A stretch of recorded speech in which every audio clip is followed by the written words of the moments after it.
defending Bob Garibaldi. That's a familiar name. This is the son. Daddy was the pitcher with the Giants. Gaston Green. So they've got frontline people returning the kicks. Gaston Green is the starting tailback, and Carlos Rivez, the younger brother of Fuad Rivez, will be kicking for Tennessee. Transferred to UT Knoxville from UT Chattanooga. And the game is on. The 8th meeting, and the ball is way back and out of the end zone, and there'll be no return. And the UCLA Bruins will open this way. Matt Stevens at quarterback, 6'1", 190. The running backs will be Gaston Green, 5'11", 190 sophomore.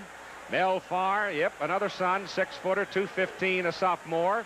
The wide receivers, and this is the dandy, Mike Sherrard, 185, 6'2", and Carl Durrell, the flanker, 6-footer, 190, a junior from San Diego. And here comes the Bruins to the ball. Over the ball at center, Joe Goebel. And young Matt Stevens gets the call this week to start the ball game in place of David Norrie, who started last week. Stevens turns, takes the ball to the tailback, keeps it, looks down the middle, throws to his tight end, Derek Tennell. And Tennell pulls it down at about the 28-yard line. Tennell is 6'5", 235, the man who just caught it. Robert Cox, a tackle, 260. Mike Hartmeyer, guard, at 265. Joe Goebel, a center, at 260. Jim McCullough, the other guard, 260. And Russ Warnick, a tackle, 255. It'll be second down, call it 2 for the UCLA Bruins as they throw on first down. And not many people expected that. Stevens gives to Green. Green caught in the backfield. Great diving tackle by number 59, Mark Povanik. And here's the defensive alignment by Tennessee. 3-man front. Robbie Scott, Fred Bennett, and Mark Povanik. The backers are Ty Robinson, Kelly Ziegler, Darren Miller, Dale Jones. The secondary is Terry McDaniel, Tommy Sims, Chris White, and Vic Peppers. And they've got some people hurt who will be playing later in the season. It is third down and about 3 now for UCLA. A loss of a yard on the last play, and it's a double tight end alignment for the Bruins. Tennessee stacks inside. Green slants off tackle, breaks into the clear, and he is long gone. TD UCLA.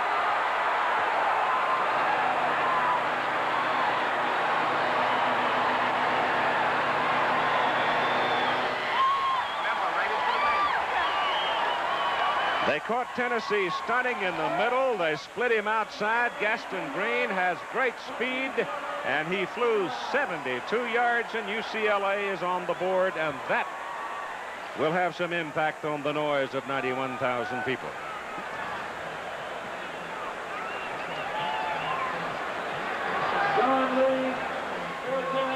Now here is an All-American record setter, John Lee, 70 consecutive extra points in his career at UCLA. The kick is up, and the kick is good. So it didn't take long. After 13 minutes and 39 seconds of the first quarter, the UCLA Bruins are out to a 7-0 lead. On the bottom of your screen, number 81, Tennell, makes the key block on the sweep when the ball carrier starts wide, then he cuts back inside. As Keith already said, Tennessee was in a blitzing, gapping defense. Everybody was walled off. Gaston Green runs 72 yards. Here's the key block by number 81. His assignment is to sustain his block. Right there on the defensive end, Robinson. Get up in him, stay with him, keep your feet going. Just a good block, and finally turn him to the outside, and Green cuts inside for the touchdown.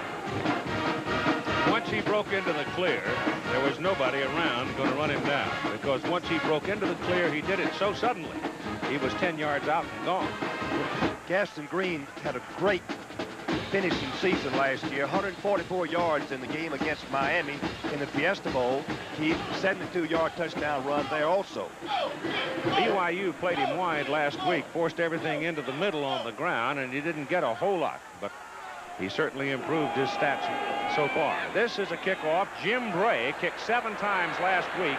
None were returned, but his first one today will be. It is Pete Fanuska who brings the football back to about the 19-yard line. And Tennessee will open this way with Tony Robinson, 6'3", 185, a senior. Over 2,000 yards a year ago. Charles Wilson, a 205-pound sophomore, is the tailback. And Big Sam Henderson, 250-pound fullback. The wide people, Tim McGee, the leading receiver, 5'10", 180. Eric Swanson, 5'11", and 185, the split end. But we'll see a variety of wide receiver people today, including, as I said a few minutes ago in the pregame program, Sam Grady, the silver medalist at 100 meters in the Olympic Games.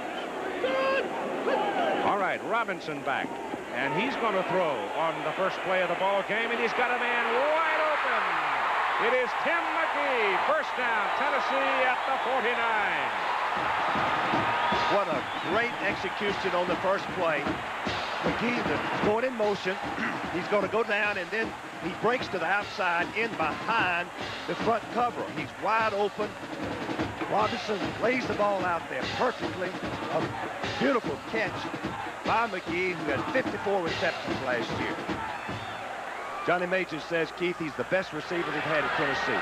That's big words. The ball is just short of midfield with Panuska lined up at the tailback position instead of Wilson. They send McGee in motion and give the ball to the up man, the big back, 250-pounder, and Sam Henderson from South Bend, Indiana, hammers in there for about 5. Jeff Smith, tight end, 6'3", 235. David Douglas, 265 at tackle. Galbraith weighs 260 at guard. The center is 255 Kirk. John Bruin, 275 at guard. Bruce Wilkinson, 260 at tackle. And there's only one senior along that offensive front amongst the big guys from tackle to tackle. Charles Wilson now is back in at tailback for Tennessee on 2nd down and 5. Robinson, little quick pop. They've got him set up on a screen over there. It is Joey Clinkscale.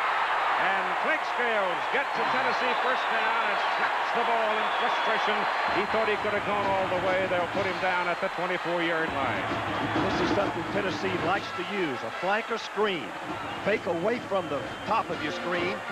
Get the defense moving this way, then throw the ball right out on the line of scrimmage, picking up the block of the lineman. A good wall of blockers, and number 87, Clinkscale, is mad because he tripped. Volunteers trying to answer UCLA's opening burst. Bruins out on top 7-0 on a 72-yard run by Gaston Green. First down, Tennessee, UCLA 24. And here goes Wilson, the tailback. And he slashes over the right side and picks up 9 yards, and the ball's rolling around loose, and UCLA's got it.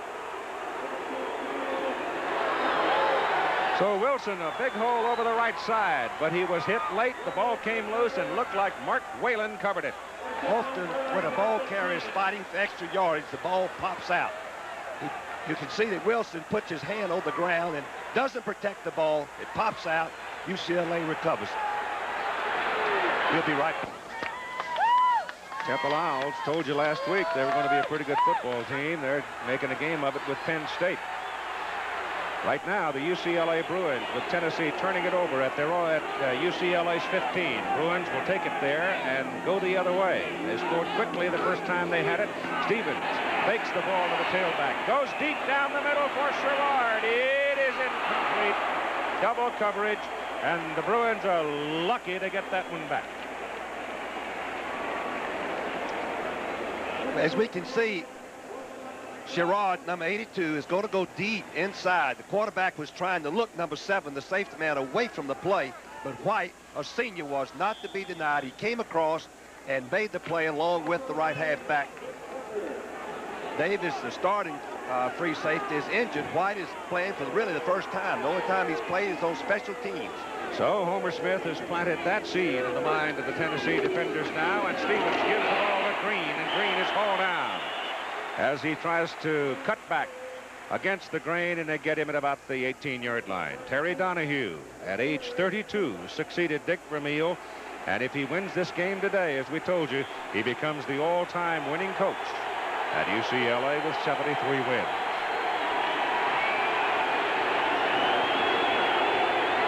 Third down and about 7.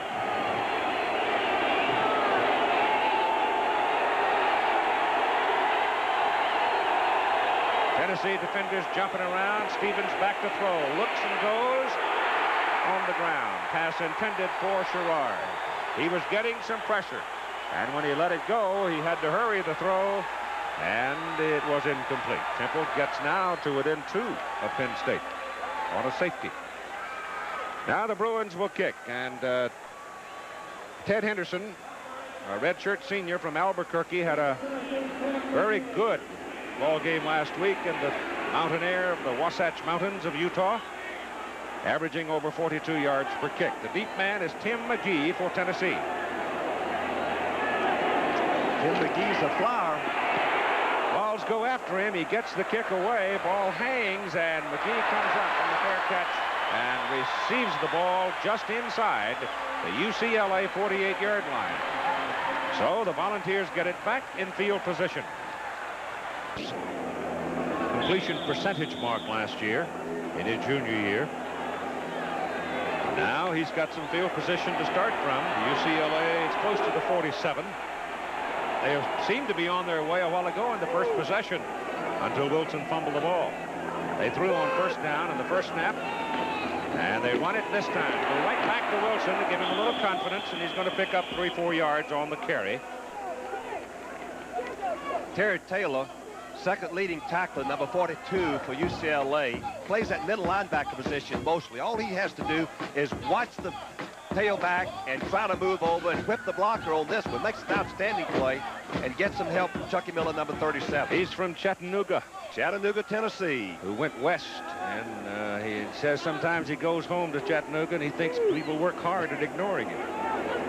But he's a good football player. He's a very good football player, Keith. Second down and 6, and Robinson back to throw, has all day, and he throws the ball wide of his mark.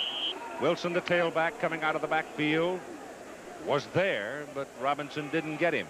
Defensively for UCLA, the three big guys down are Batchkoff, Toomey, and Whalen.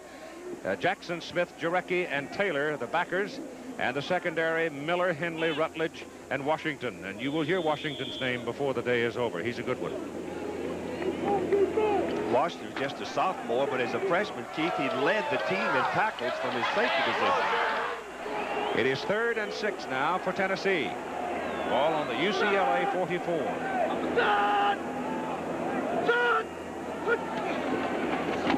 Robinson kept it on an option, and good defensive play as he is stopped by Eric Smith for little gain. Now let's join Jim Lampley.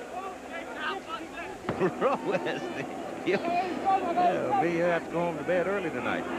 Well, here is Bob Garman now entering as Tennessee's punter, succeeding Jimmy Colquitt, and he spins it up into the air, and it's a tail dragger and kicks right on into the end zone, and so the ball will come back out to the 20-yard line. It's a 43-yard punt. Maryland came on late in the ball game to rumble over Boston College. So the Eagles now are 0-2, and up at Morgantown, West Virginia leading Duke by 8. Keith, we can expect from UCLA power running plays and play action passes most of the time. They believe in trying to control that football in that manner. Marcus Greenwood is in at fullback now, replacing Mel Farr. He had a big game at BYU. Picked up more than 70 yards. They go back to the tailback, Green, and Green is nailed down after a 1-yard pickup at the 21-yard line. We've got 9:15 to play in the first quarter, and the Bruins leading 7-0 over Tennessee. Michigan State now still holding on to their lead, and Auburn begins to stretch it out a bit at halftime over Southern Miss. What was it you said that Barnhill used to tell you about scoring so many points early? In that first ball game, he said, Frank, don't score so many, save them. You're going to need them down the way.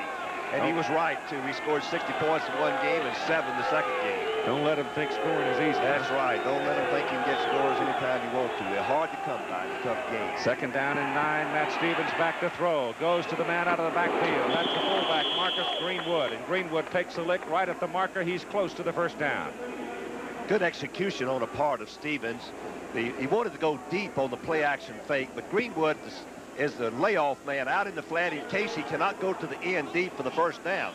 And a good quick snap release by Stevens right into the hands of Greenwood. Good tackle coming up, number 8, Peppers.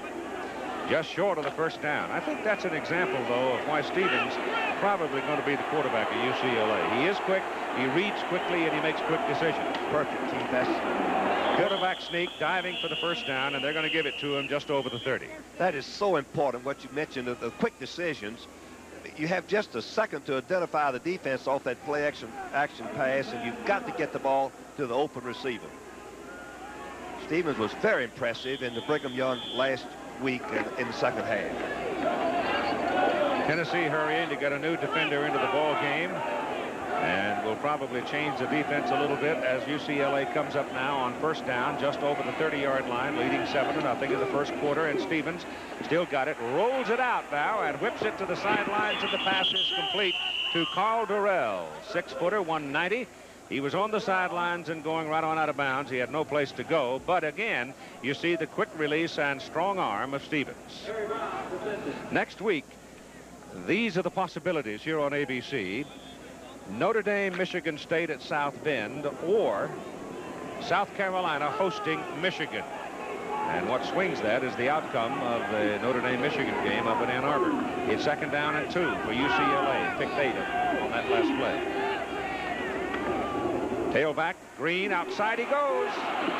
Gets the first down. Oh, boy. Boy, you're not going to arm tackle him, I'll tell you right now. And he ran right through 2 arms on that play. Let's go back and talk a little bit about Curtis Green. He was just a freshman last year, went into the Southern Cal game, made 130, rushed for 134 yards, came into the Fiesta Bowl and rushed for 144 yards. Today, he has 83 yards and 5 carries. One of them, of course, a 72-yard sprint to a touchdown for Gaston Green. First down, Bruins. Ball just over the 45. Going on first down most of the time. Down the line comes Stevens, pitches the ball back to Green. Green drops it, scramble for it. Tennessee looks like they've got it. They do. Number 96. Tyrone Robinson comes out with it. Fundamental mistake on Green's part. The lateral was being pitched to him, and he looked at the defense, took his eyes off the ball, fumbled it. Tennessee got it back, and a break for them. 3 to go in the first quarter. UCLA has now turned it over, and Tennessee has the ball. First down at the Bruins 45.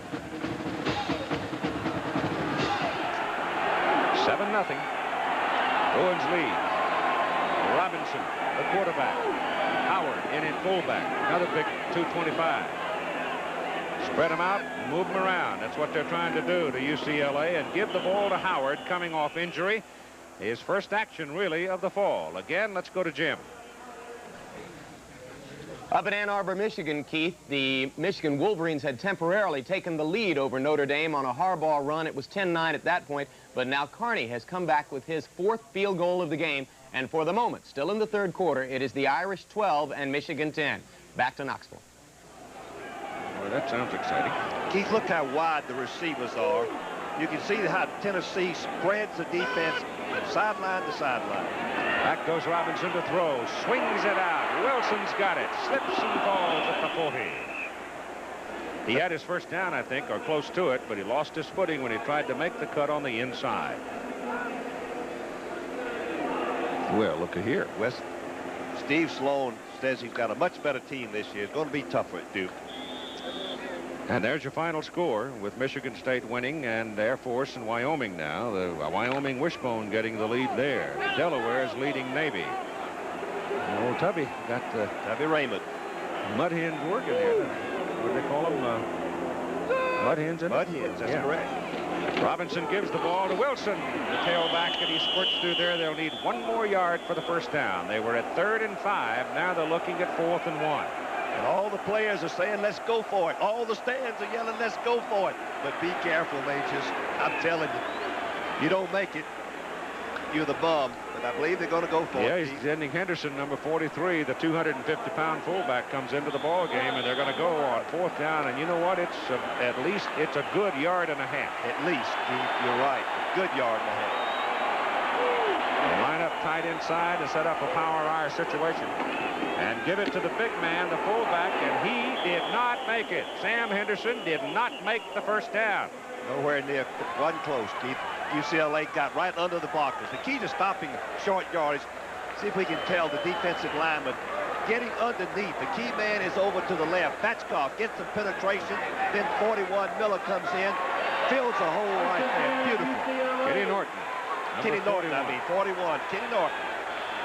Great play on their part. Johnny Majors in Tennessee takes a gamble. Bruins turned it away, and UCLA gets the ball back at their own 36. Tennessee offense opened strong, seemed to be on their way for a touchdown, but they've had it twice since, and the offense is, the movement of the ball by the Tennessee offense is getting shorter and shorter. And now UCLA takes over at the 36, and Eric Ball in the backfield as Stevens comes down on the option, throws to Mike Sherrard, and completes to Mike up around the 45-yard line. Eric Ball, the tailback, 6'1", 215, a redshirt freshman from Ypsilanti, Michigan. Sherrard runs a better than the 4.4 in the 40. He has caught in 25. This makes the 25th straight game. He's caught 2 or more passes. Just a consistent performer. And Keith, surprisingly, he was a walk-on. Yeah, remember, we saw him in the UCLA-Georgia game about 3 years ago, and he had a big ball game in Athens, though they lost the game. And he's been very, very consistent to change across the field to see whether or not they have the first, and they do not. Time remaining, 4:54, first quarter. Tennessee has not been terribly successful over the last 7 years in their home openers in the main because they have gone out and stuck their head out there in the opening game against tough people. They're only 1 out of 7. But Keith, look at what Tennessee's got faced them after this game. They've got number 2 ranked Auburn. They've got Alabama, and they got number 3 ranked Florida in the next 4 weeks. So a win today would give them a big boost. They've got some tough games ahead of them. It's second down and about a foot. Quarterback Stevens has the first down.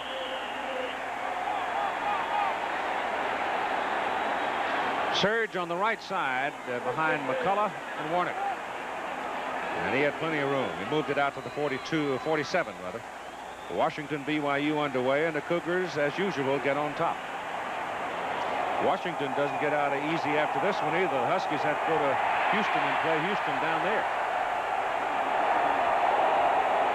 It'll be 3 games in a row on the road for them. Yep. This is Ball. And Ball just accepts the ball and goes straight ahead and gets to midfield as we again go to Jim. This at Morgantown, West Virginia, a surprisingly rough. And second down, 8. 7.5, if you like. From midfield for UCLA, Stevens to throw. Whips it over to the number 81, Tennell, making his second catch of the ball game, the tight end, drifting to the sidelines, and he makes the catch down at the Tennessee 41. Tennell, the tight end, caught 23 passes last year. He was a fullback in high school, has 4.5 speed, and when you have that kind of receiver at tight end, you want to get him across, working on the linebackers. He just, there's a mismatch there. He's wide open for the completion. Matt Stevens now has hit 4 in a row. He's 5 out of 7 for 45 yards. The scoring burst was a 72-yard run by Gaston Green. 7-0 UCLA, and they're now beginning to mount another threat. As Stevens rolls it out, throws to the sidelines. The pass is caught by Mike Sherrard. He's thrown out of bounds. They've got another first down at the Tennessee 26-yard line. Beautiful signal calling is by the UCLA staff. Sherrard, number 82, outstanding. The coaches say that he runs such precise routes. He has the speed and all of that, but he just sets up the defenders where they have no idea where he's going. That's a perfect example how open he can be in the secondary. Mel Farr comes back in at fullback now. Ball down at the 26. The crowd trying to get into the act a little bit, make some noise for Stevens and company. Give it a ball. Ball goes over. Fumble. Rolling around. Did it get out of bounds? I think it went out of bounds. Yeah. A couple of orange shirts over there, but they couldn't get a handle on it. Ball number 21. He's going to get trying to run over his own blocker, Farr, and the ball just pops out. If the offensive team has possession of the ball, if it's not, doesn't make a difference who touches it. And the Bruins now call a timeout. The loss on the play takes them back to the 28-yard line. They'll be looking at second down and 12 with 3 minutes and 16 seconds to play in the first quarter, leading 7-0. But when you get this close to the goal line, anywhere inside of a 50-yard field goal, and perhaps even beyond it, they become still a scoring possibility with John Lee. This is his opportunity. Last week he was our relief quarterback and did a nice job coming in off the bench against BYU. And I'm going to switch the roles of the two players this week and let Matt get the starting call. And if the team doesn't move or doesn't generate enough yardage or points for whatever reason, I'm going to go to David Norrie, who started last week, and ask him to come off the bench and try to generate the offense. Right now, Stevens is doing just fine. Green is back in at tailback. Here's the blitz. And Stevens throws it away. That could get you a flag, couldn't it? Yes, it could. The official did not call it. Very questionable. There was not a white shirt within 18 yards of the ball. Quarterback was retreating, Stevens, when he threw the ball, and he couldn't get enough velocity behind it to get it close to the receiver. I'm sure that's what the official how he interpreted it. Got a mixed crew. You got 4 SEC and 3 Pac-10. LSU pulled it out against North Carolina 23-13. They were tied at 13 apiece late in the third quarter. 3rd down and 12 now. Blitz again, Keith.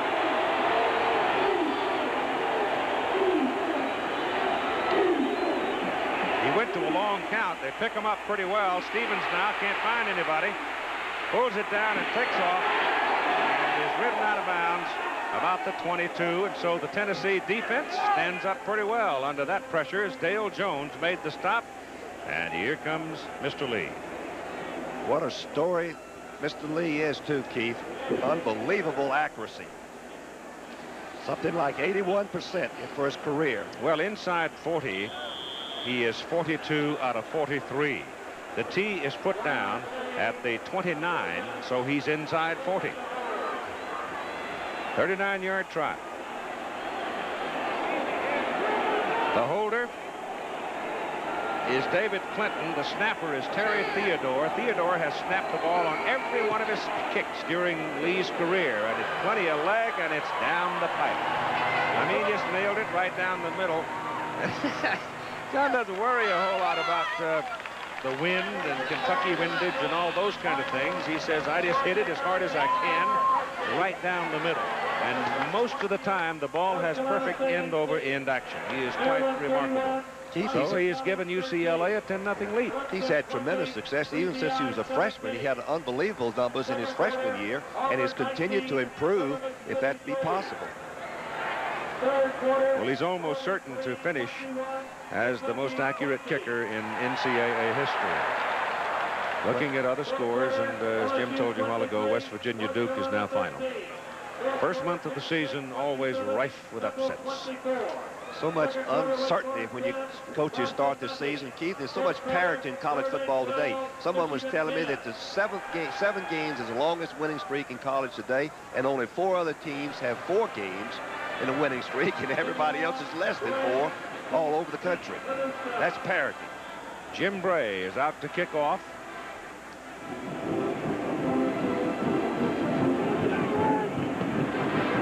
Hits this one a little harder and hooks it toward the corner of the end zone, and there will be no return on this one. As Panuska watched it, I think Pete probably thought it was going to go out of bounds, but it held the line, and it'll come back to the 20. He kicked that into the wind.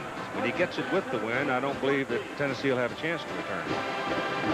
It's a big advantage to have a place kicker that after you score, kicks the ball over the goal line. What do you think about some people are talking about putting the ball on the 35? I don't know why we don't, Keith. I've advocated that for years and years and years, and for some reason we're reluctant to do it. I think we don't want to copy the pros, but we should do it in my judgment. I think we will.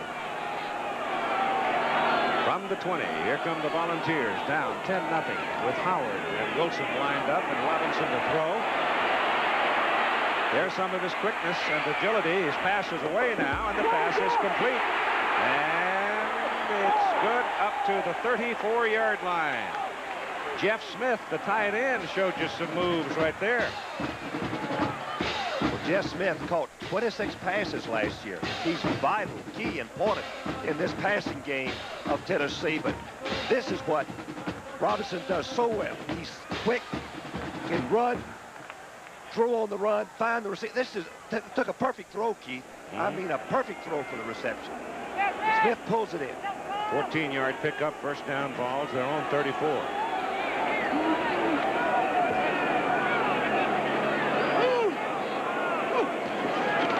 Robinson looking to throw again. Going deep.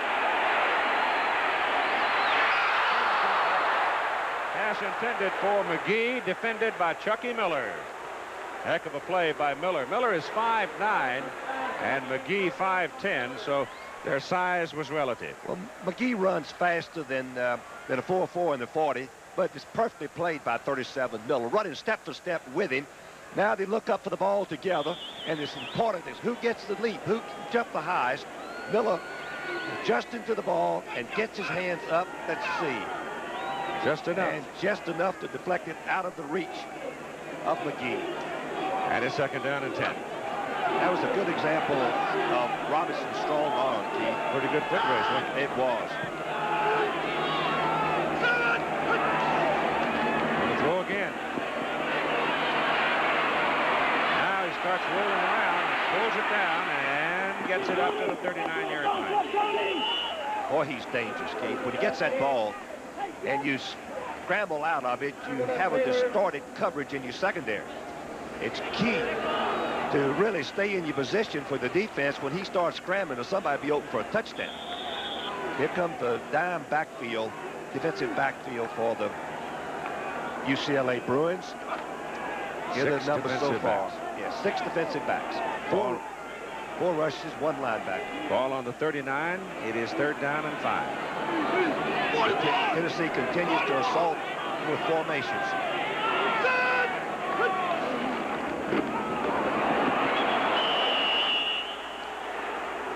Well, it looked like they had in mind trying to split them up the middle, and William Howard ran into Terry Toomey, and Toomey just was staying at home, and nobody moved him around, and he made the stop. That situation's when you outcoach yourself, letting the quarterback use the audible, and he had a pass called. He saw a certain defense. He tried to change off to the run, and it didn't work. Garman in the punt. First one today was good for 43. He's got a little help with the wind. Gets some spin on it. Comes drifting back to Gifford Urban. And a penalty flag is down as Urban goes down at the 19. 41-yard punt, no return. Let's see about the flag. The referee is Dick Burleson. Keith, as they discussed, go ahead with officials. Well, they can read them. You go ahead. Okay, well, Tennessee has always excelled in the kicking game, particularly Bob Nalen started that. He believed that games were won and lost in the kicking game. Every Tennessee coach that's been here has stressed, emphasized an excellent kicking game. Clip Bruins. Goes back to the spot that hurts you the most. They penalize it from right there. So the Bruins are going to start deep in their own territory this time as we go to Jim again.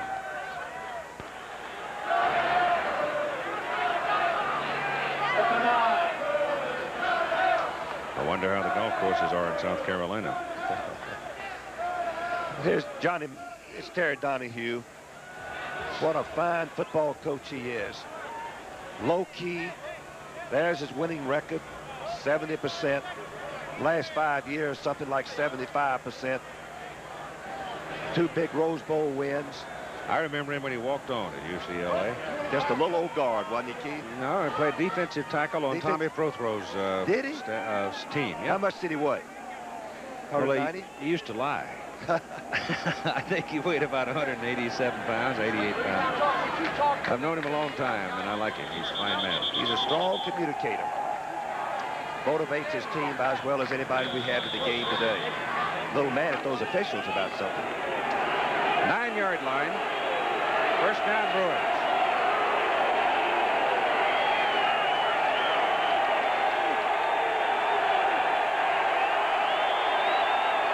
Crowd getting into it. Ball goes to Gaston Green. Good run by Green up to close to the 17-yard line. So that's about 8 for him. Another good blocking by that UCLA line, particularly on that right side. They've done an excellent job. That's where they scored their touchdown. Jim McCullough, the leading blocker for the team, number 77, and Russ Warwick, just a sophomore, but great potential.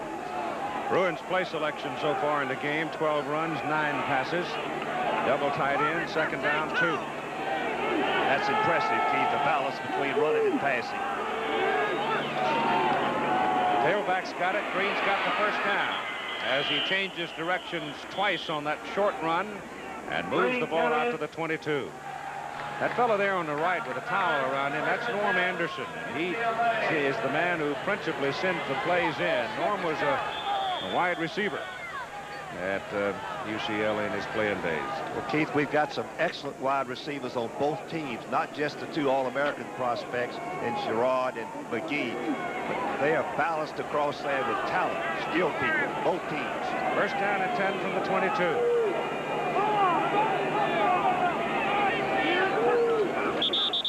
Whistle stops him. And the quarter is over. The 22, Stevens pitches to Green. Gaston Green is tripped up and goes out to about the 26. That'll be a 4-yard pickup. Well, Keith, those stats just reflect good offensive performance and execution. Good running with the football, 104 yards, and there's Gaston Green's record so far.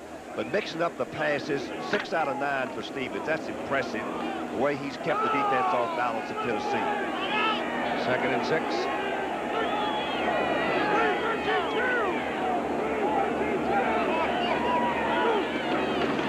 Fullback on his way. Belfar rambles all the way to the 43-yard line before Terry McDaniel brings him down. McCullough, the right guard, and the center, Goebel, make good blocks. Favre just has a gaping hole, has nowhere to go but right down the middle, north and south. Finally, the safety man brings him down. James Primus is now in, a sophomore out of National City, 90 pounds at tailback. Another very promising youngster. And Stevens makes it to him and is sacked, and the ball rolls loose, and the Tennessee man covers it, but they call him down. Back at the 33-34.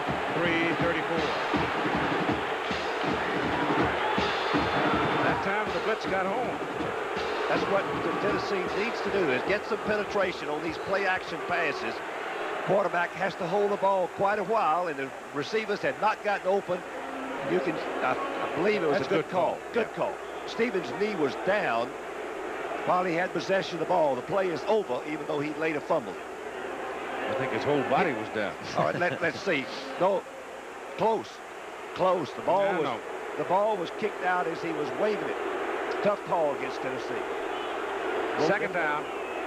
They've got to go to the Tennessee 47 roughly to get the first down. This snap is from about the 34. They run a draw, and carrying is Primus, and Primus is maybe 38-yard line. Another look at it. Looks to me like his leg's down. All right, it seems to me that the ball hops out. Might have. Yeah, it seems like they knocked it out just before his knee touched the ground. Fisher was screened off from it. Fisher is over to the right. He cannot see it. It's number 99, Anthony Howard, I believe, knocks the ball out with his right hand. It is third down, UCLA, and 14. Stevens is in the shotgun. Yep. Lets it go, and it is incomplete. The pass receiver, Willie Anderson, turned inside. The ball was thrown outside. That is fourth down, and the Bruins now will punt. Tennessee got some rush on the pass, and that's a key to any pass defense success. Put some pressure, make the quarterback throw earlier than he wants to before your defense is spread thin in the secondary. McGee, the deep man, dangerous with Henderson to punt.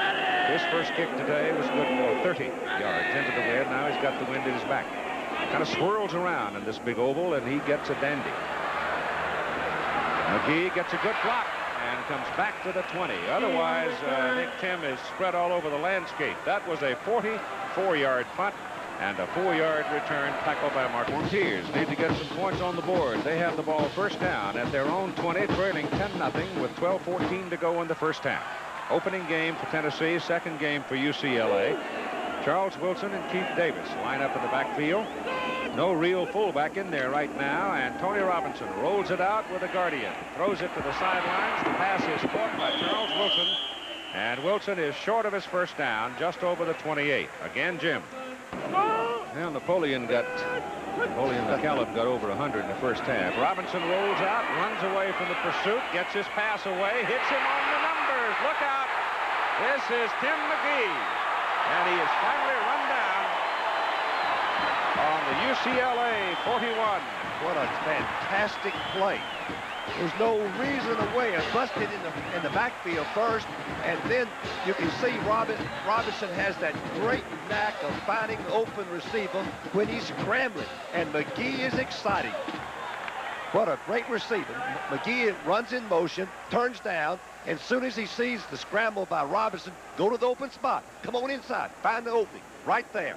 Now put on the dance, and there he goes. 2 catches for McGee, 61 yards, first down Tennessee. Bruin 41. Howard, the lone back, and now they shuffle things around with Keith Davis going to the tailback slot, and Davis has it. Puts his helmet down and rams against Mark Whalen and gets something out of it. Davis at 190, running into a 250-pounder from Burlingame, California. Tony Robinson over 100 yards in his passing. I don't know if I've seen a quarterback recently that has I mean, he was moving, and the pass was just letter perfect. And moving to his left, Keith, which you pointed out, and which is the difficult to throw. Moving to your left and throw across your body right on the numbers. Second down and 7, and Robinson back to throw. As protection has a man short of the first down. Good tackle by Rutledge. Craig Rutledge really laid a hit on Jeff Smith and kept him from picking up the first down. He'll be about a yard short of it. Rutledge, number 30, intercepted the first quarter pass, Brigham Young, last week for a touchdown. He had arthroscopic knee surgery about 2.5 weeks ago, too. Here the numbers. 3.5 weeks ago now. Here, that arthroscopic surgery is something else, Keith. This greatest invention of all, as far as athletics is concerned. But Jeff Smith, the tight end, is a key man. Third down and about a yard. Ran all over the field. Last time they went on a short yardage play, they gave to the fullback. This time they didn't make it again. Charles Wilson, the tailback, took it that time, and they didn't make it as Mark Whalen, defensive right side tackle, just nailed him down. Well, Keith, when you spread everybody all over the field and the defense do not move out with you, you can't run the ball.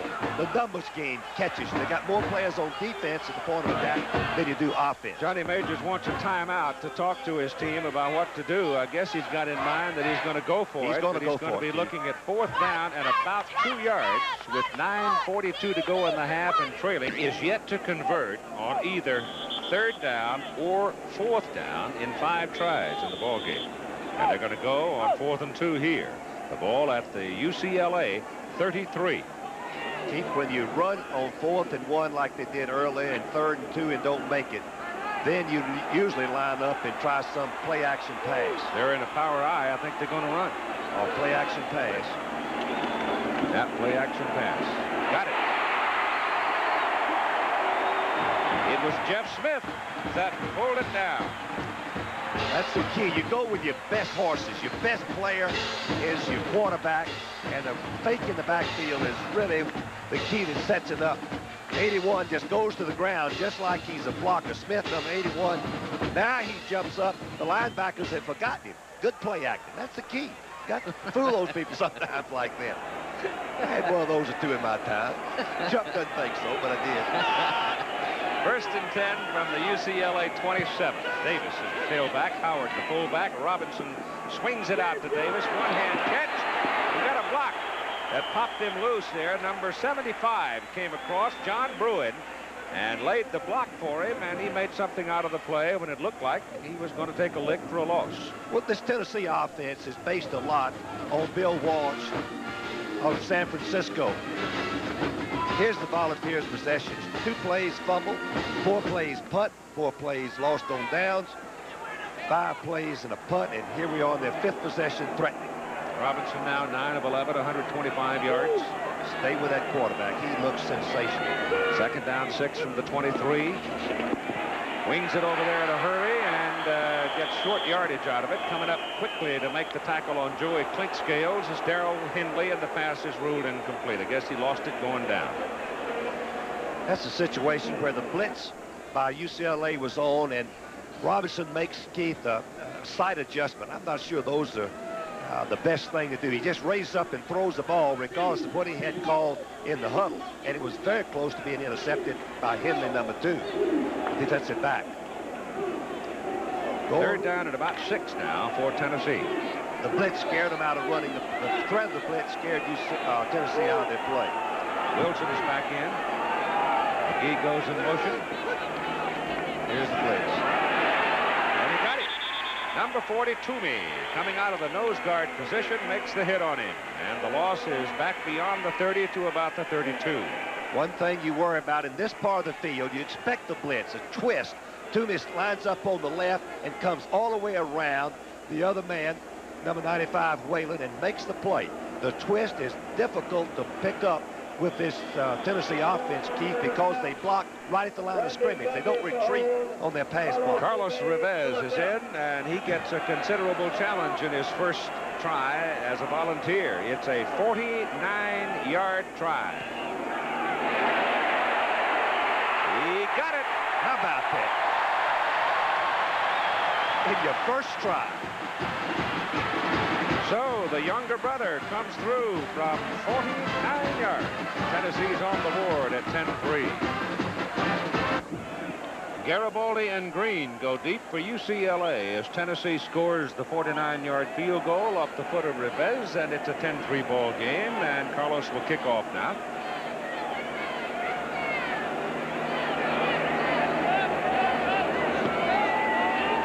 Good high kick into the wind. Goal line, Green. Out to the 25. Brought down by Darren Miller. Now the old pendulum swings. It looked like UCLA was going to take control of the ball game for a time. The Tennessee defense took some chances, got their back up, made some big plays. And now the offense came in and produced some points. And the defense had some time to rest. It is quite cool today, however. And let's see what the strategy is at this point. Defense jumping around, show a 4-man front right now with 4 backers. They literally are lined up in a 4-4-3. Oldest defense in football, Keith. And the ball is given off to the tailback, James Primus. And Primus powers over the left side and gets up to about the 27. Here's the offensive yard by UCLA, 122 and 60. Just the reverse by Tennessee. Tennessee is primarily a passing team. Cannot be very effective running the ball if UCLA continues to blitz. Second down and 8.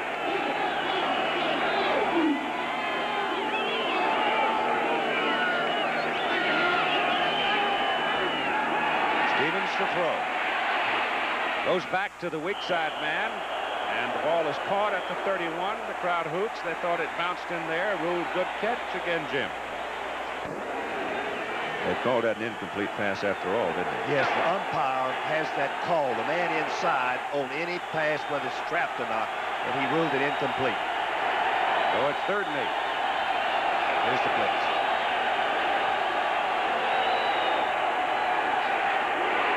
He gets it off and just before the blitz, but he is short of the first down. That's a good defensive play on Carl Durrell. There were 2 men coming. That's one of the things that we were told about the Tennessee defensive people. They may not have much experience yet, but they can run to the ball. That's a great point. The thing that you do in pass defense, give them the short pass, but don't let them make anything running after they catch it. And Durrell caught that ball 3 yards from the first down. He didn't make another inch. Not another inch. 2 Tennessee men hit him, as Keith said. Tim McGee deep. Henderson to punt.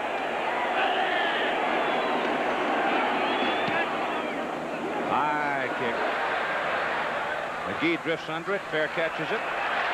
Foul, Keith, because the covering team cannot run within 2 yards of the safety man once the ball is on its downward flight. It's a 5-yard penalty. Marcus Turner was a man that ran close to him. 41-yard punt.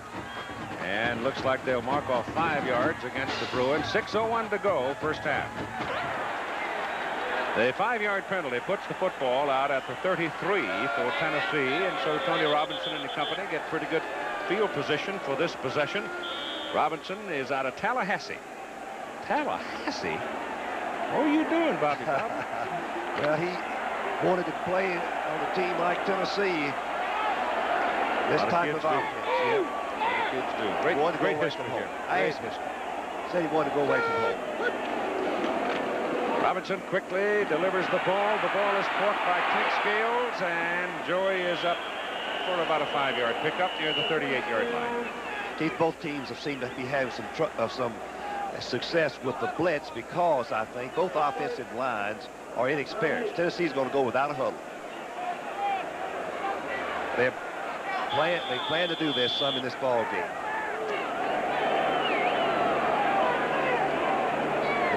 Crowd's got to cooperate with them a little low for well, the value of this, the defense cannot call sometimes what they want to. Little sideline pattern again. It's good. Close to the first down. Good to Eric Swanson. Where'd they put him out? At the 44. Well, I believe that'll be a first down. If you don't huddle, your defense cannot get called all the stunts, Keith, that they want to, the blitzes. They have to play pretty much a basic defense. Chains aren't set, though. They can't go till the chains are set. Now they can go.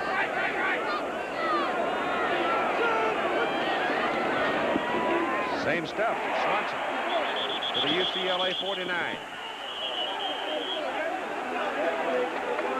Robinson is just reading the defensive coverage. UCLA is lining up in a basic defense with a no huddle. He got a bad spot there, Frank. He sure did. Lost about a yard, didn't he? He did. Here again, you'll see the audible at the line of scrimmage, Keith, by Robinson calling the play out right and left.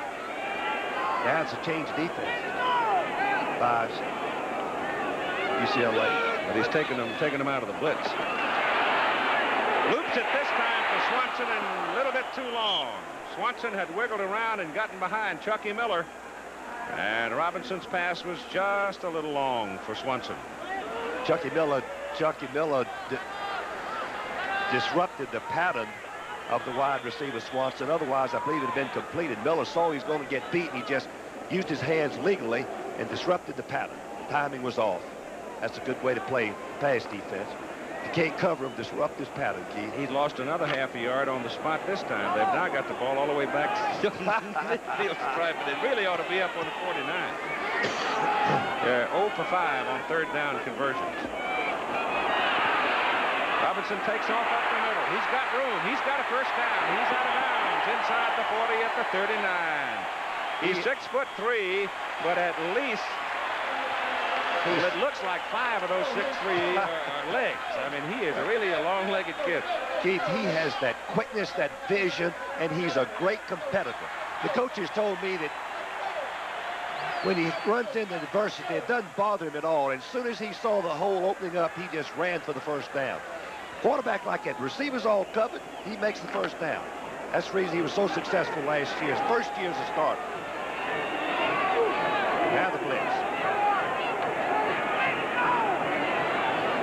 Yes, he's using, quarterback's using audibles nearly every time. They hit him. He gets the ball off, and it is incomplete, and a great effort on the catch downfield.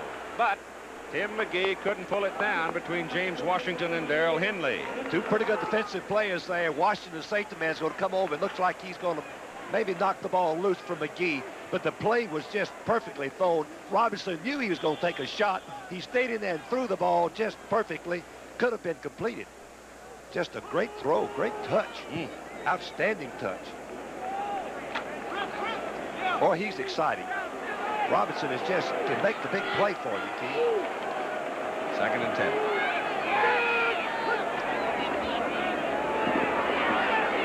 Dump it off. Wilson's got 2 men in front of him.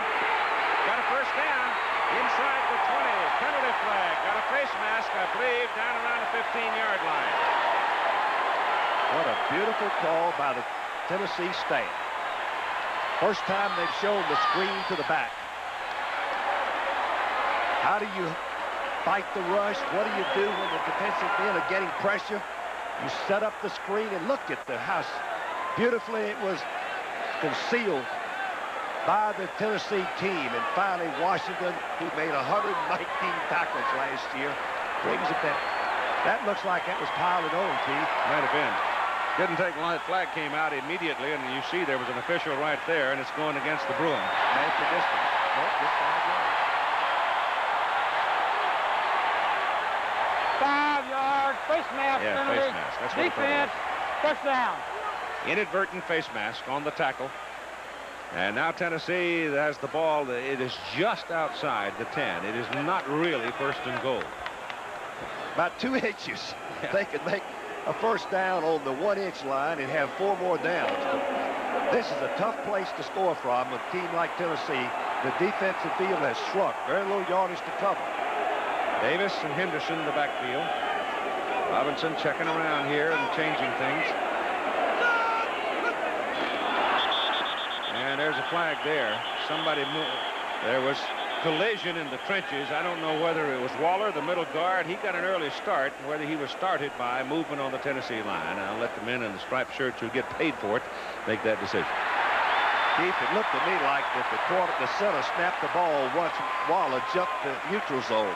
That's a smart play by the center. Tennessee hyper.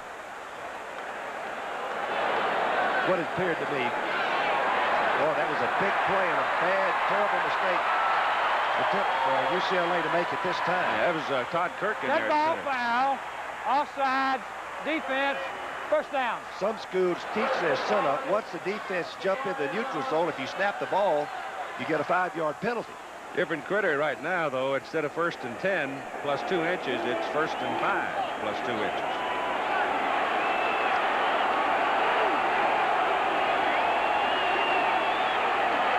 Changing the play again. Changing the play. On the throw. Pass intended for McGee. McGee turned to the outside. The ball went over the other shoulder. It's incomplete. This type of offense, Keith, when you split that wide and the defense do not move many people out, you've got to throw the ball. That's what's wrong with this offense inside the 10. You really don't have any assault type of running game. When you have first and 5, you ought to be able to stick it in the end zone with, what, 1 3/4 yards per try. Tennessee's got 12 men out there. One's got to come off. Good count. Charles Wilson, Keith Davis went in. Wilson didn't come out. Now Charles runs off just in time. And it's second down and goal from the 5. Roll the quarterback out. Big fullback hits inside the 5, close to the 4, and a penalty flag. Looked like that when Robinson went to I think long Wallen snap count. Yep, I think Wallen jumped. Yep. Waller jumped. When you change the snap count on the goal line, the defense are all fired up and ready to shoot that gap, get some penetration. You go to a long count, watch the bottom of your screen. Waller, the nose guard, just jumps right there very clearly, and then this ball is snapped by the center, catching him off sides. There's Johnny Majors. Keith, Johnny Majors was the most decorated college player to ever become a successful head coach. Run up in the Heisman Trophy in 1956 to Paul Hornung. A very Dead ball persistent. foul, offsides, defense, When Johnny worked for me, Keith, he was a perfectionist in everything that he did. Still is. UCLA's been flagged 5 times for 28 yards. And now Tennessee's looking at second down and goal. The ball at the Bruin 3. And then their goal line offense now. All the blockers are in tight.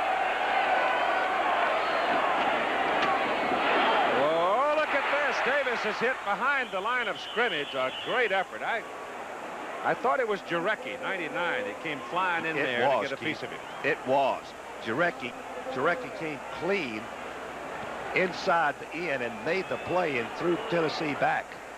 Lost a yard. So it's third and goal from the 4. If you're going to throw the ball in this area, you have to, most of the time, cross your receivers or roll your quarterback out.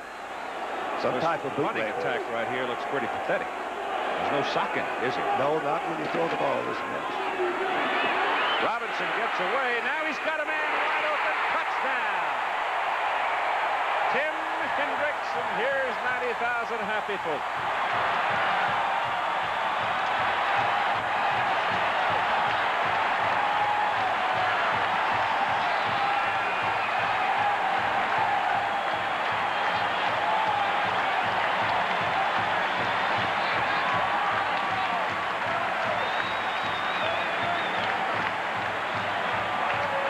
Tim Hendricks puts his name in the book.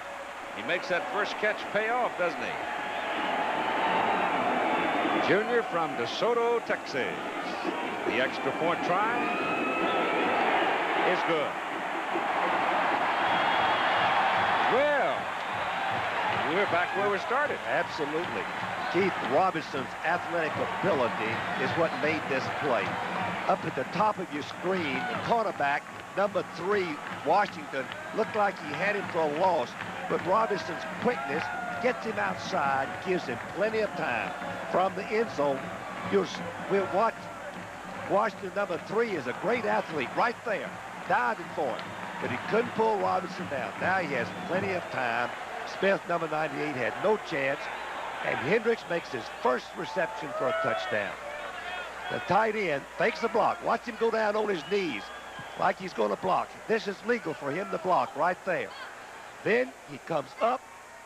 Linebackers had played the run all the way, wide open for the touchdown. Hendrick, Rutledge, number 30, had no chance. So it's a 10-10 tie with 3 minutes and 35 seconds to play in the first half. Garibaldi and Green deep, and Rivez to kick off.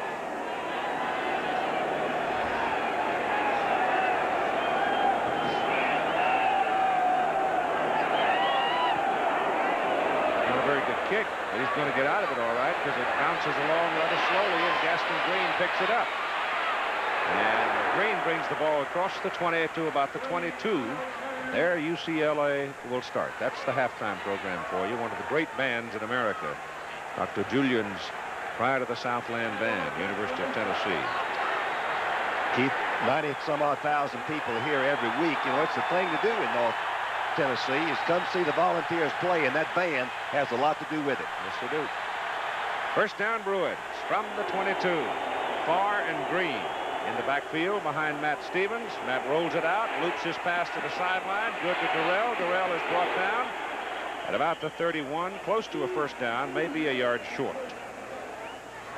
Here's Robinson talking to his coaches upstairs. Walt Harris is the offensive coordinator, coached in Illinois under Mike White.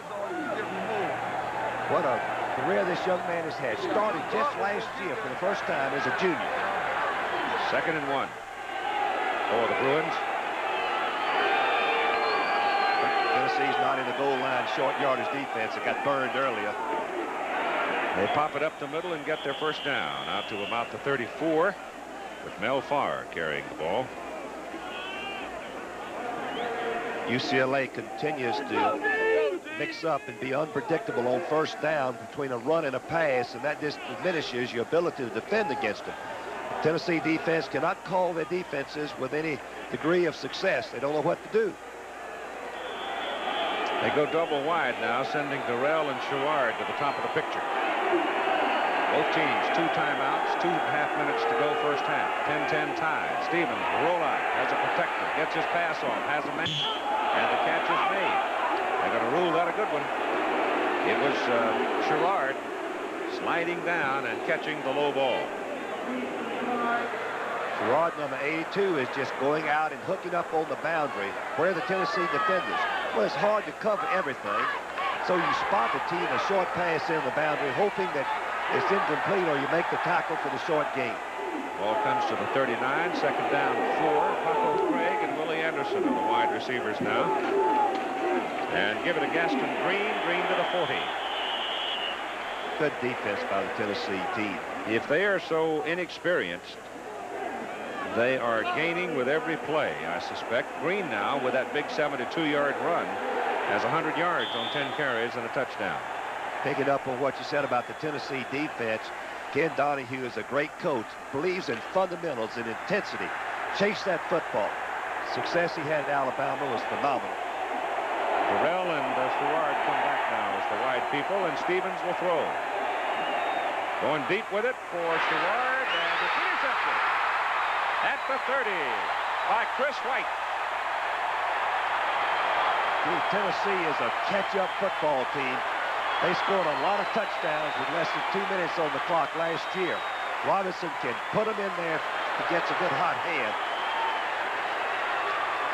Here, Sherrard is just out-jumped for the football.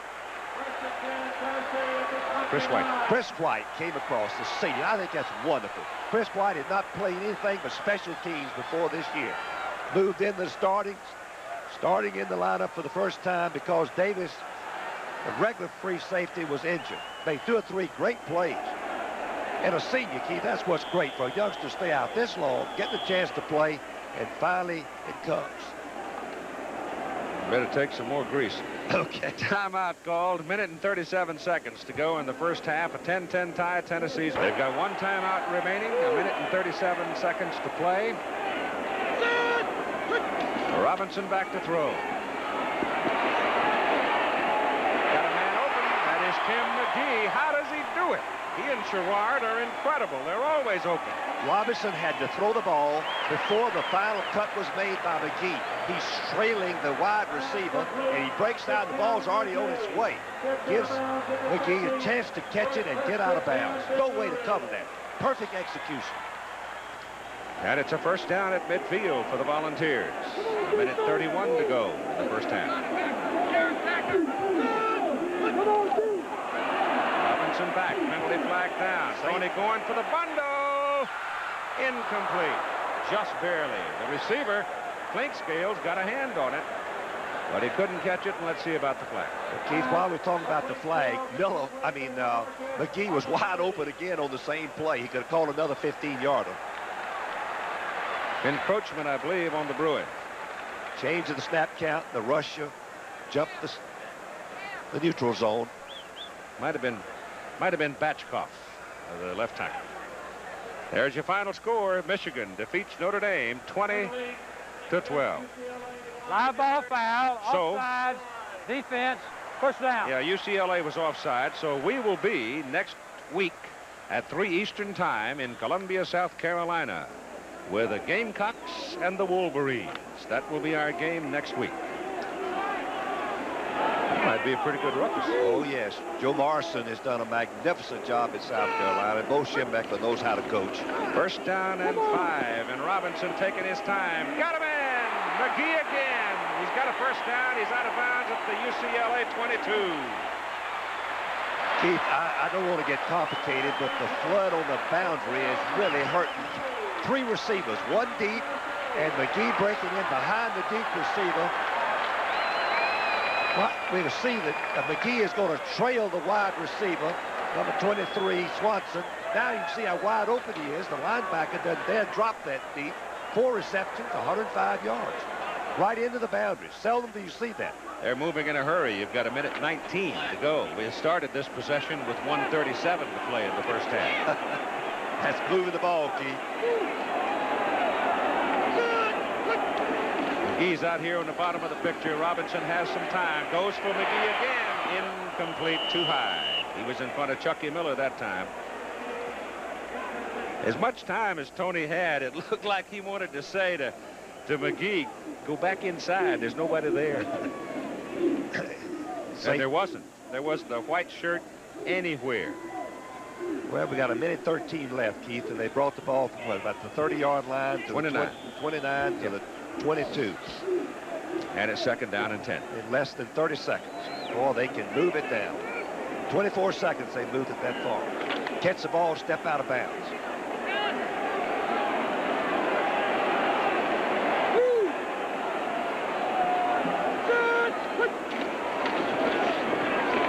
Got him that time. Robinson dropping back and banging right up the middle to get him was Terry Toomey, the middle guard. So that's the 3rd tackle that Toomey has made in this first half. One thing that Robinson doesn't want to do, they're going to take that. No, they're going to take their time out. No, Yarby? Yeah, that's I guess a so. mistake too. They got one, that's 0 timeouts remaining. Now here's a look at UCLA in Westwood. I don't like old Mo. He's fickle. He's going to run it. Up the middle, Wilson. And he's short of the first down, but he has the football square in front of the goalposts at the 16-yard line. And in comes Carlos Rivez. And they've got to get the play off without a timeout. They got the time. It's 30 seconds. Well, they don't have quite that much on the 25-second clock, though. 49-yarder for Rivez earlier. This is a 33-yarder. And it's good. So the Tennessee Volunteers, with 16 seconds to go in the first half, move out to a 13-10 lead over the UCLA Bruins. The Bruins jumped out 7-0 on a 72-yard run by Gaston Green. John Lee, a 39-yard field goal. It was 10-0 UCLA after a quarter. Rivez hit a 49-yarder to make it 10-3. Hendricks ran it in, caught a pass rather from Robinson to make it 10-10, and now Rivez has kicked a 33-yard field goal, and Tennessee is on top by 3.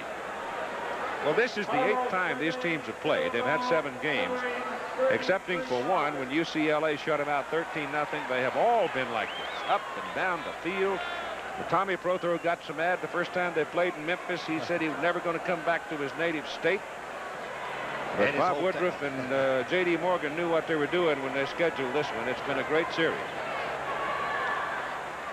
They're 3-3-1 in the 7 games played. That was a tremendous drive. Poise, and Robinson had done this 3 or 4 times last year. Pulled them out from behind the 4th quarter in a similar fashion. Just has that knack of scrambling and throwing. He's got a rifle arm, and he's very accurate. The kickoff on the ground, bouncing around, trying to force an up man to take it, and they do. Number 15, Danny Thompson, a fullback, picks it up, runs the ball up to about the 31-yard line. Now, let's have a look at UT Knoxville. Certainly in your chosen field. Bruins come up. They're on 31-yard line. First down. Matt Stevens gives the ball off to the up man, Mel Farr. And Mel rambles. Carries the ball across midfield, and a Bruin first down with 4 seconds remaining. Once the chains are placed, the clock will start. I think probably they were, did they spend a timeout now? Maybe they want to take a timeout, see what they can cook up. They have 1 remaining, and since we were short-circuited out of the campus in Tennessee, let's go back to it. Midfield, first down, UCLA. 4 seconds to go, first half. Nat Stevens loads it up and lets it fly. It's intercepted. And brought back to the 25. That's Chris White's 2nd interception of the first half. And that flattened out in the 2nd quarter. Tennessee got ahead of steam. We'll see what happens. The Volunteers will get the ball first here in the 2nd half. The kick goes to Panusko 2 yards deep in the end zone, and Peach coming out with it. And he comes out to about the 18-yard line, maybe the 19, before they bring him down. UCLA's defensive front is Batchkoff, tackle. Frank is 245. Toomey, the middle guard, had a big first half, 230-pound sophomore. Mark Whalen is 6'5" and 250, a 5th-year senior. Melvin Jackson, the linebacker, 6'3", 225. Eric Smith, 6'3", 220. Steve Jarecki, 6'2", 215. And Tommy Taylor, the young man from Chattanooga, 6'1", and 235. Here's the first snap of the 2nd half from the 19-yard line. Goes to the fullback, Henderson. 1 yard, that's all. The offensive alignment for Tennessee is the same that started the ball game. Chucky Miller is a cornerback, left cornerback for UCLA, and Darrell Hindley is the other corner. They're both right at 5'9". Strong safety is Craig Rutledge, 6 feet, 185, and James Washington, the free safety, 6'1" and 195. 2nd down and 9, Tennessee from the 20.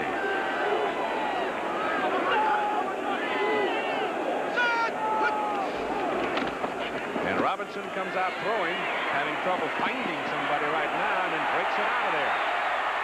And he's got his first down as he slides on up to about the 32-33. So Robinson again gets him off the hook. There's your offensive alignment that started the ball game, and that's the same group in there right now. If your defense just does all they can do, they cover, they get a good rush, but the ability of Robinson breaks up the middle and makes the first down running. Demoralizing to your defense. Picked up 12 yards on the carry. 13-10, Tennessee leads as we start the second half of play. Keith Jackson, Frank Broyles, and Tim Brandt with you. And here's a long looping pass downfield. That is caught by number 87, Clink Scales, and he scored. Keith, did it look like he pushed off a little bit? Certainly did. He put James Washington in the cheap seats and got away with it. The official was right there, and what it looked from this vantage point. He was trying to get back to the ball, and Washington was sort of blocking his way, and perhaps that entered into the judgment. But whatever, you'll see it on the replay. 68-yard touchdown, and Tennessee out. About to make it 20-10 if they could kick the extra point. The old momentum has turned, as we can see by the fans, the gait of the Tennessee team coming out of the huddle. Everything about them is picked up. Randy Sanders puts down the snap, and Rivez kicks it through and makes it 20-10 Tennessee. So a shocker to start the third quarter. It was Gaston Green's 72-yard sprint for a touchdown. There was a shocker in the first quarter. Now let's have another look and watch the power of Robinson's arm here. Right, Key. Plus he has to scramble, but he realizes he's got a man pretty much open. There you can see Clinkscale just push Washington completely all the way off, just as we saw earlier. And then Clinkscale with his breakaway speed goes in. Joey Clinkscale, it's kind of 87. like society. It's the caught and the uncaught. Well, the ball is underthrown. Sometimes the receiver has the best chance on an underthrown takeoff pattern. But right here, Clinkscale takes his right arm, then his left arm, and kind of pushes him a little bit. And then the turf shoes catch the turf really more than the push, I believe. Threw Washington to the ground, and Clinkscale takes it in. And Tennessee has scored now on 4 straight possessions. Keith, once again, the scrambling ability of Robinson made the difference. He had a rush on him. Kickoff by Rivez goes to Bob Garibaldi. And he hammers his way, and that's a fair word, out just across the 25. The Tennessee defensive unit beginning to assert itself. Robbie Scott, 275 at tackle. Fred Bennett, 260 at middle guard. Mark Hovanek, 245 at tackle. Linebackers, Tyrone Robinson, 6'2", 215. Dale Jones, 6'2", 220. Kelly Ziegler, 6 feet, 220. And Darren Miller, 235, and the sophomore. So it's sophomore, junior amongst the linebackers. And junior side, 2 sophomores in the down positions. UCLA from just over the 25. Take it into the middle with Mel Farr carrying, and he picks up about 3 yards. Barry McDaniel, 5'10", 165 at one corner. The other is Victor Peppers, 5'8", 155. He, too, is a sophomore. Tommy Sims, the strong safety, the only experience really back there in the secondary. And Chris White, who had 2 interceptions in the first half. Second down, call it 7.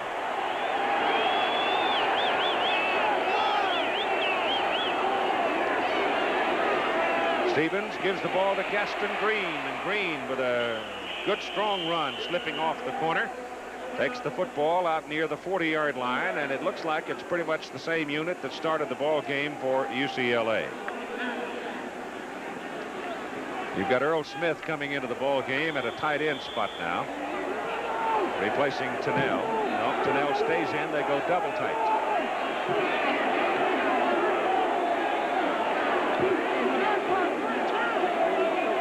On first down, Matt Stevens is checking off. And goes back to Gaston Green, who slashes over the right side, gets another first down, and almost breaks out of there and goes home. Tommy Sims hadn't grabbed him by the shirt. I believe he might have run all the way. Here are the halftime stats. You can see that Tennessee has gained and taken over the edge in first downs and in total yardage. Turnovers is the big key. Last 2 passes that Stevens has thrown intercepted. They had 3 to Tennessee's 1. Yeah, but one of them was sort of that Hail Mary into the end zone. That's right. Didn't mean anything. Penalties have meant something, though, Keith. Yes, they have. Kept the Tennessee drive going. Marcus Greenwood is the fullback now, has the ball. Marcus, 5'11", 210, a junior out of Bakersfield. And on the first down carry, gets about 3, close to 4 yards out of it. UCLA's averaging close to 7.5 yards each rushing play. Tennessee, on the other hand, about 2.5, but Tennessee has been whipping them with the pass and the scrambling ability of Tony Robinson. This Tennessee defense has played much better than I'm sure that they had anticipated with as much inexperience as they have, but they're tackling good, Keith. It's Green again. Now the UCLA ground game asserting itself as Gaston Green goes for another Bruin first down, getting about 7 yards on that carry. Tennessee out to a 20-10 lead off that 68-yard pass play from Robinson. Clinkscales who caught it. Believe it or not, it's cool enough in the third quarter to put your coat on. That's football. They are chewing them up with that ground game. Offensive line of UCLA is doing a great job blocking. Inside play again. Greenwood almost pops out of there. Number 54, Dale Jones, got a piece of him and knocked him off balance, but still the big guy picks up. Oh, you see, he goes all the way down to the 25, so he's got 8 yards. It's just an assault type of offense, running straight at them, pitching off and cutting back from the tailback. Offensive line deserving the credit, controlling that neutral zone. Second down, 2. Changing the play.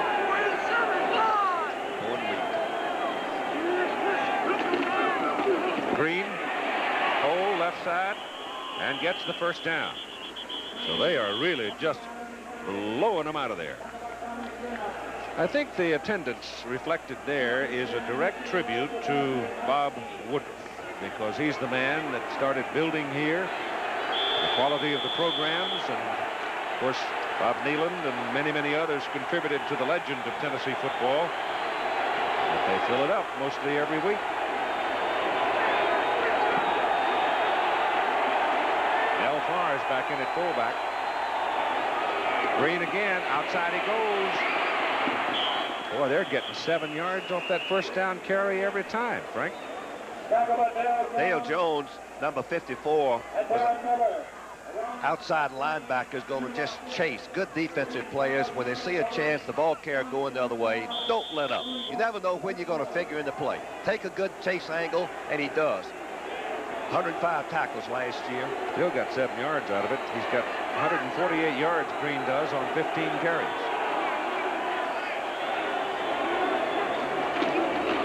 Green again. And close to the first down. He's going to be down around the 8-yard line, and that should be a first down. First and goal for UCLA. Well, that UCLA offensive line of Hartmeyer at left guard, Cox at left tackle, Goebel at center, McCullough at right guard, and Warnick at right tackle, all a 6'5" or better, 250 to 60 pounds, are doing a great job of controlling the line. First and goal from the 8.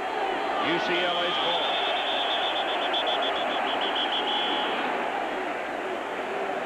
Somebody move, Keith, and when they blow it that early, most of the time it's the offense unless the defense made contact.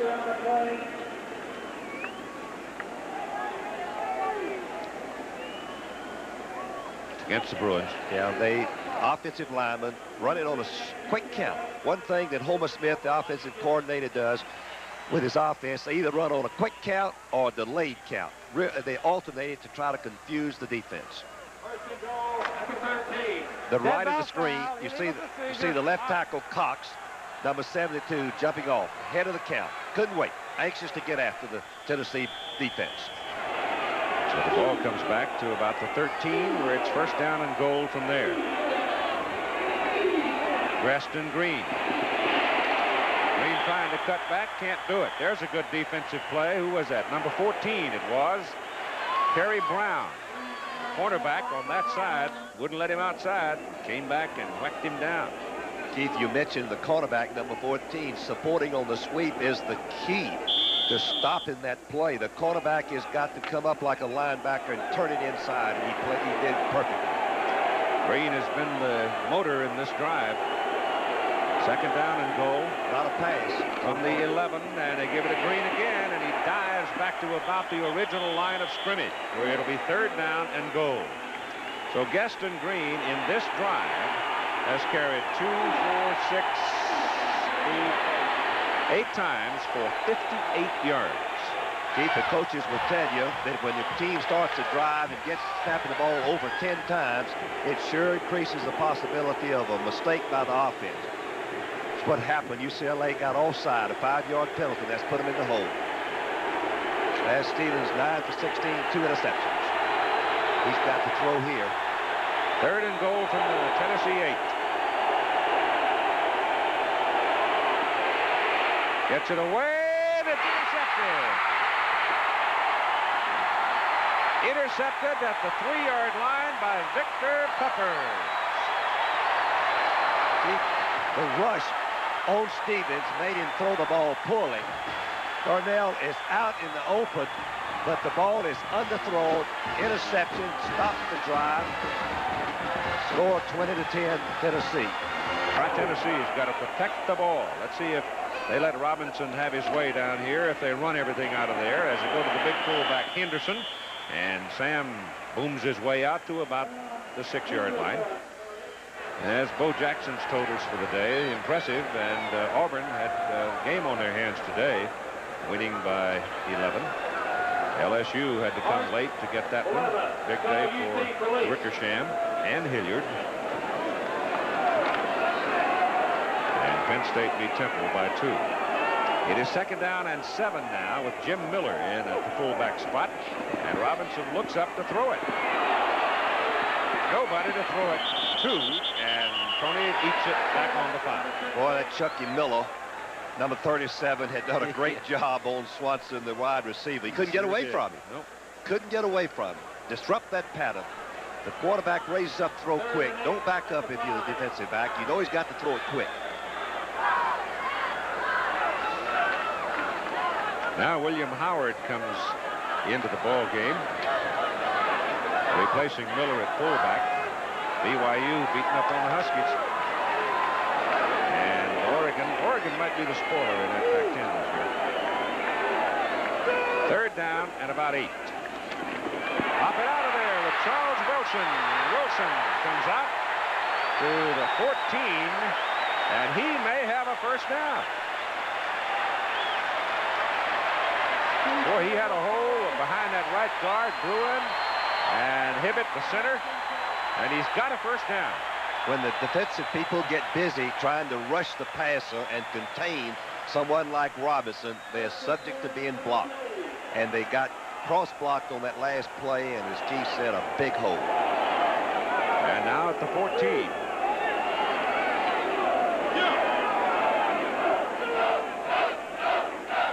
Robinson wants to throw. Done. Pass is thrown to the outside. Screen for Klink Scales. And Klink Scales will move the ball out for another first down to about the 26-yard line. When you got an arm like Robinson and you got receivers that can run and after they catch the ball, throw the ball close to the line of scrimmage. Give them a chance to pick up those blockers. Good, safe pattern. You see the 2 or 3 blockers out in front of him, and Klink Scale comes close to juking one of the, I guess that was Miller, 37, going all the way. Those are good calls, Keith. Right on the line of scrimmage. Those short passes, keeping the ball. Robinson now 18 out of 25, 302 yards, 2 touchdowns. Come on, defense! Blitz. And it's Wilson tripped up at the line of scrimmage. Number 95, Mark Whalen, got a piece of him as he went by. And he goes down for a loss of a yard. Old alma mater came through with a big win, Georgia Tech. Georgia.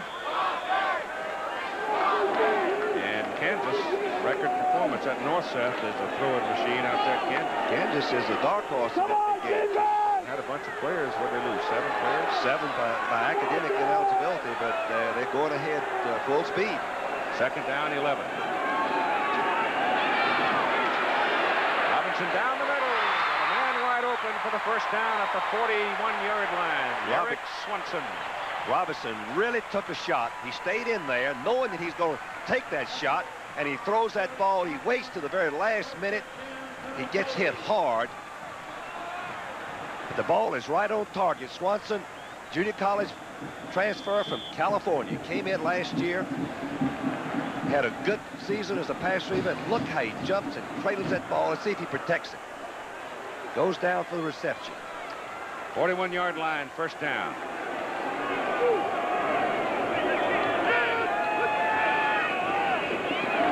Pitch out. Charles Wilson up to the 44, picked up 3. I'll tell you what, Frank. It might be gut check time for UCLA, because if Tennessee does take that thing 97 yards, woo. Well, UCLA doesn't have, they have a catch-up offense, but nothing like what Tennessee has with Robinson. It'd be hard for them to score 2 touchdowns on them and not have Tennessee score anymore if Tennessee can put another on the board. Take 3 scores with them. Second down, 7. Inside, Henderson carries. Well, they got to run a little bit, Keith. Toomey, number 40, middle guard, stepped in his path and simply took away all of his momentum. In come the dime defense of UCLA. Situation substitute, very popular in college today. They try to do a better job of defending against the pass with 6 defensive backs in the lineup. It's third down and 5 for the ball. They are 3 out of 9 on third down conversion. Run it. And Keith Davis, 190-pound freshman from Nashville, booms for the first down to the UCLA 43. Once again, the defense widen out to get a good pass rush. That's the first thing on their mind. What are we going to do about Robinson? What are we going to do about Robinson? You better watch out for the run occasionally, because the scouts up in the box have picked up what UCLA are doing on third down and have called twice a run on tackle and made the yardage. So he went from his own 46 down to the UCLA 43. That is the longest Tennessee run of the ball game. And the Vols have it first down. Robinson on first down gets some heat. Gets it away. And it is incomplete.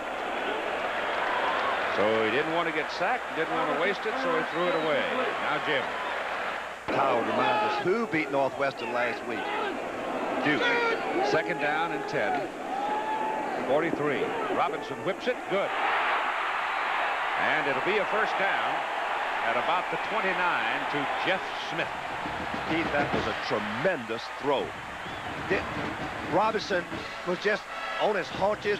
His arm is so strong. Right there, he sees the receiver over to the right, hits him right on the numbers, right in the belt where he can't be intercepted.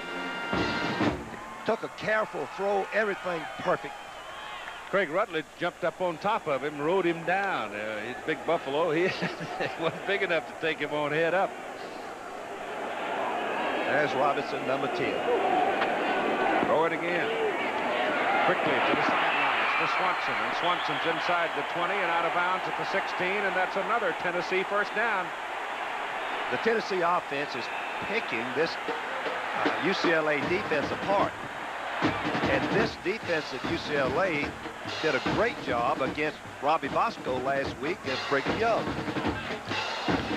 Got a Bruin hurt on the play. It is James Washington who had made the last tackle, and James comes up limping a little bit. The trainer out to check him, and I think he'll leave the ball game. 4 Tennessee receivers now have 4 catches in the ball game. So Tony's keeping everybody happy. That's well, not only that, but keeping them happy. But the main thing is, Keith, he is identifying the defense and going to the open receiver. And he's getting, it won't be long. He'll be approaching 400 yards, if not over 400 yards. The way he's going, 21 out of 29. First down, UCLA 16. Contact in the middle. Contact made by Jim Waller on the center, Todd Kirk. And if it in fact is against Waller, that'll be the 3rd time that middle guard's been flagged. Once again, Robinson very wisely to slow down the pass rush of the opponents. You use a long snap count one time and then a very quick count the next, and the defense cannot get the jump. It gives the offensive lineman a chance to get set and protect the passer. UCLA defense. has been flagged 8 times for 43 yards. University of Tennessee, no flags. That's a big difference. Mistakes are a facet of the game of football, but you try to eliminate those silly penalties of offside at least. It's a split crew, too.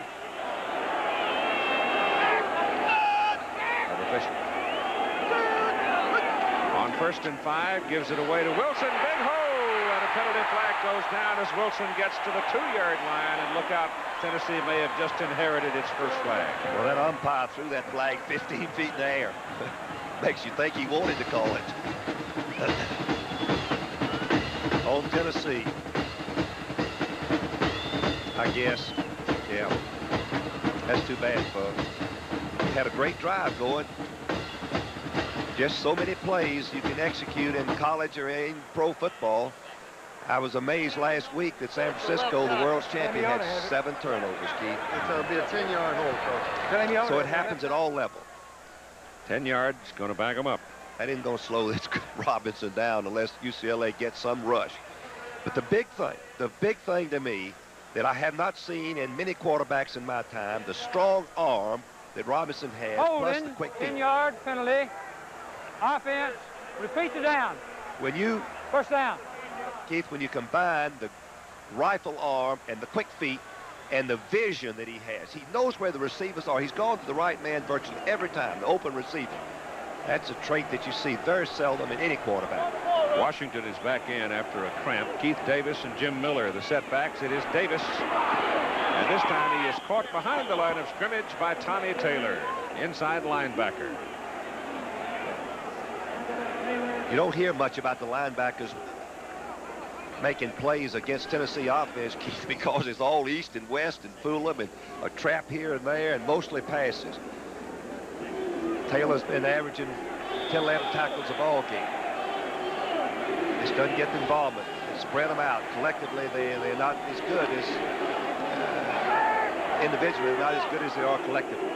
2nd down, and it's close to 16 yards. Just inside the 22 of UCLA.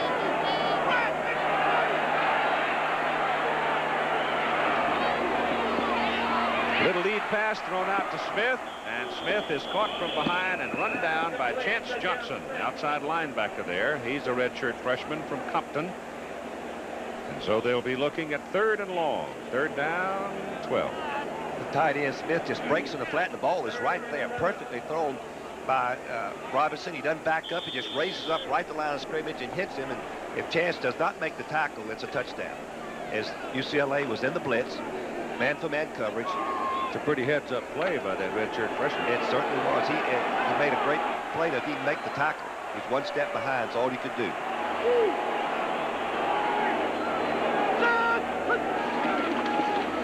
Run it. Davis gets inside the 15, down to about the 14. The ball's right in front of the goal posts, and here comes Carlos Revis.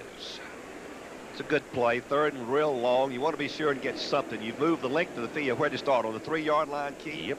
Moved all the way down. It's just hard to keep it all the way, take it all the way in without some mistakes. The old law of percentages comes to haunt you before you can get it across the goal line. Carlos Revis, a junior from Miami, transferred here from UT Chattanooga, has kicked a 49-yarder and a 33-yarder, and the 3rd quarter time expires. We'll be back with the 4th quarter after this message and a word from our local station. Ball is put down by Sanders, and he's got it. So it's quite a debut for the younger of the Revis brothers, as he has kicked them good from 49, 33, and 31. Tennessee held the ball for the last 8 minutes of the 3rd quarter. Behind 10-0 in the 1st quarter, Tennessee has scored on 5 straight possessions. And we're in the 4th quarter. 14-5-6 to play, and it's 23-10 Volunteers. And Revis kicks off high, all the way across the field, where it is taken and out of bounds at the 21 by Danny Thompson.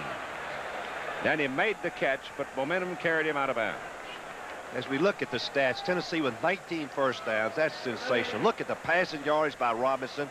The total yards, 425. The big play turnovers by UCLA. And UCLA has not been using their great receivers. Sherrod has not caught a pass, I don't believe, since the first quarter. Stevens is in there at quarterback. That stays in. From the 21, first down. Farr and Green behind him, and Stevens comes out throwing. Whips it down the middle, and the pass is almost intercepted. Almost by Chris White. That would have been his third of the ball game. Michigan beating Notre Dame today, 20-12, and that sets up our game for next week. Undefeated South Carolina Gamecocks, ranked 11th in the nation, against the Wolverines of Michigan. It'll be in Columbia, and we'll be on the air at 3 o'clock Eastern Time. Second down and 10 for the Bruins from their 21. They really have shut the door on Sherrod. They run it with Green, and he dives to about the 27. Well, they had that long drive in which Green was such a force that the offensive line, as you pointed out, just blowing Tennessee out of the way. Then they had the mistake down here, the 5-yard movement penalty. Yep. And then the pass was intercepted, and Tennessee held the ball for 8:08 and got a field goal to make it a 13-point lead. That'll take a little wind out of your sails. Yes, it turns that momentum and all of that emotion right on Tennessee's side.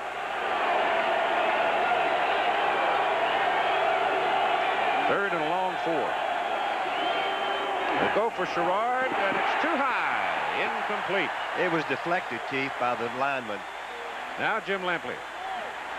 In to punt, Ted Henderson, 30, 44, and 41 on his 3 previous kicks, and Tim McGee stands back at his 31, waiting for him. He's kicking into the wind. It's high and hanging. And coming up for a fair catch all the way at the 42-yard line is Tim McGee. 31-yard punt. Tennessee with the ball, 13-point lead and good field position. Well, they are happy in Balltown. Ball Navy came in full force and bright sunshine this morning. Tennessee River runs right down behind the stadium here. A lot of folks come by boat like they do at the University of Washington in Seattle. Wander over to the stadium. From the 42, Robinson rolling it left. Throws it downfield, got a man open, McGee, and he's down at the 20. How he found McGee running to his left. Just unbelievable vision by Robinson. McGee goes down and then back out up the sideline, and it just gets lost when Robinson scrambles. The starting secondary has no idea, no clue where to cover the receivers, and McGee is wide open. McGee has 5 catches for 142 yards, and I haven't seen a better quarterback performance in some time. How about Doug Flutie? He reminds me a lot of such a dominant player. Robinson's not having to come from behind in a terribly dramatic fashion. He was down 10-0, but this is a pretty good performance. It is. Same thing that Doug did. He's to the corner. No, out of bounds. It was McGee again, and Tim caught the ball, but he was flying through space and landed out of bounds. Tony Robinson is from Leon High School in Tallahassee, which has produced a lot of great passes, including Jimmy Jordan, who played at Florida State. He came to Tennessee, and Johnny Majors told me I wanted to redshirt him his freshman year, but he's afraid he'd quit. And he only threw 15 passes in his first 2 years, but 253 his junior year, and he's starting off in a fantastic, sensational fashion. Second down and 10 from the UCLA 20. Throwing again. Dives this time and does not get back to the line of scrimmage. They bring him down around the 21. Melvin Jackson made the tackle. And let's join Tim for a moment. All right, Keith, you know, the Tennessee offense has been making the big plays all day. There's no question that was expected. But the big credit today has to go to Ken Donahue, the defensive coach. He came in this year from Alabama, and what a job he's done. It was an unknown commodity. They didn't think they had the players that had the God-given talent. But these players all day have been playing and running to the football and being aggressive and making the big plays. You know, I know one time he said that half of playing defense is wanting to. These players down here on Tennessee today want to, and the defense and Ken Donahue have been the story. Robinson gives the ball to Wilson. Wilson is caught for a yard loss. But it's right in front of the goal. Right, Keith. That's the key. That's the key. They want to get 3 points. A 13 lead to get beat with 2 touchdowns and 2 extra points. 16 points if they're successful means you have to score twice and go for 2 on both occasions and make it just a tie. Yeah, but how good is this Rivez now? He's kicked 3 in a row. He's taken the limelight away because of the opportunities from John Lee, the UCLA kicker. This will be from 40 yards. Wind's at his back. Wind will help him a little bit.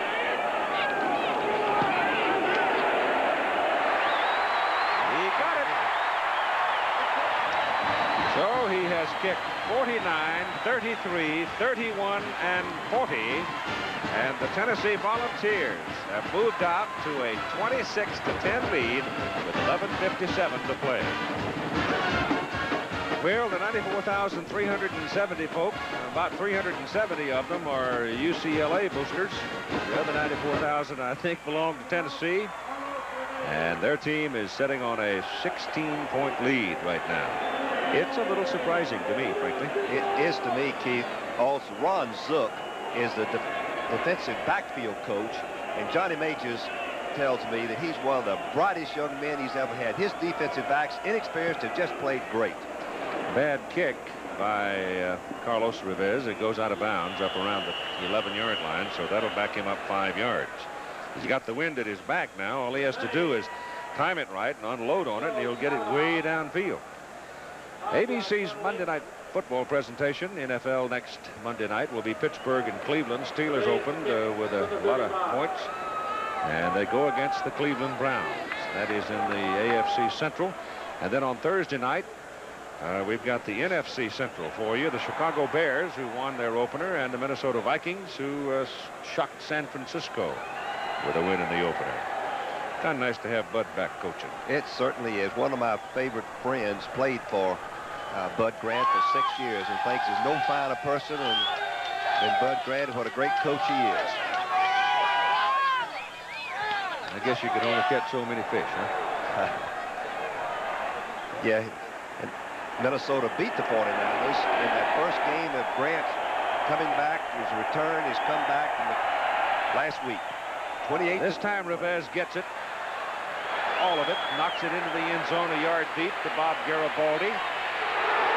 And comes out to the 22. Again, Jim.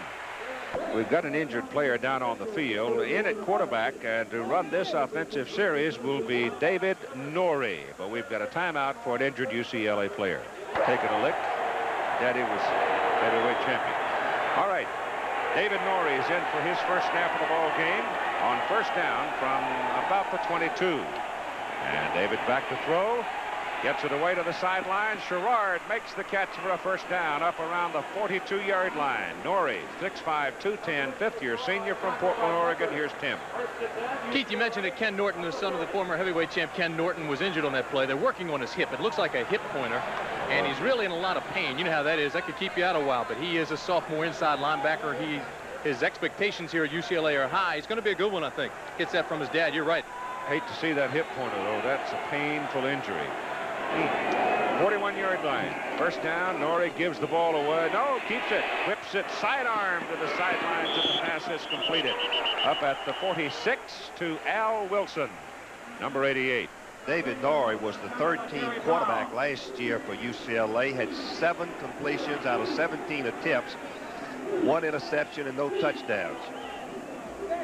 He's only thrown 19 passes in his career, 42% completion average. Last week he was 6 out of 11, but only for 29 yards. It's second down and 4. Picked up 6 on that play. Run for it with Green. Gaston Green has that faculty for slashing for the extra yard and gets the first down. Here's Jim. Lavelle Edwards is some offensive coach. What a great record he's made at Brigham Young. Kind of beat himself, too, against UCLA with 5 turnovers. Here's again Norrie looping that ball to the sidelines to Durrell, and now he's moving the Bruins in a hurry.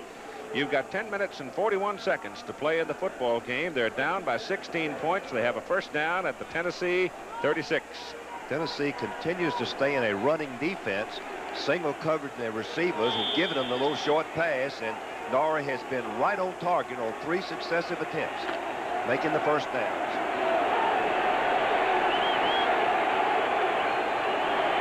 Now they have a double coverage on the receivers.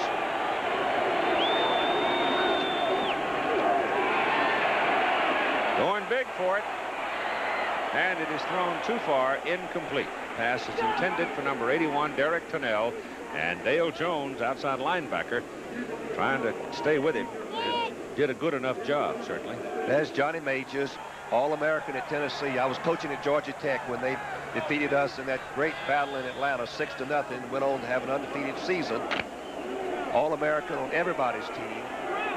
Coached for me for a few years, and he was a perfectionist as a coach, just like he was as a player. 2nd and 10 for UCLA. Norrie straight back. He gets some pressure on him. He gets it out here. The pass is caught by the fullback, Mel Farr. But Farr is just buried well short of the line of scrimmage. And here's Tim again. I have an update for you on Ken Norton Jr.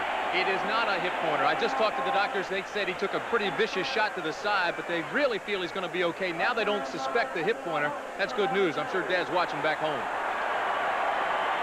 The loss is back to the 44 of Tennessee. So that's a loss of 8 yards. One of the shortcomings of Norrie, the quarterback, he's not very agile. Doesn't have any foot speed to really dodge the rush. 3rd and about 18.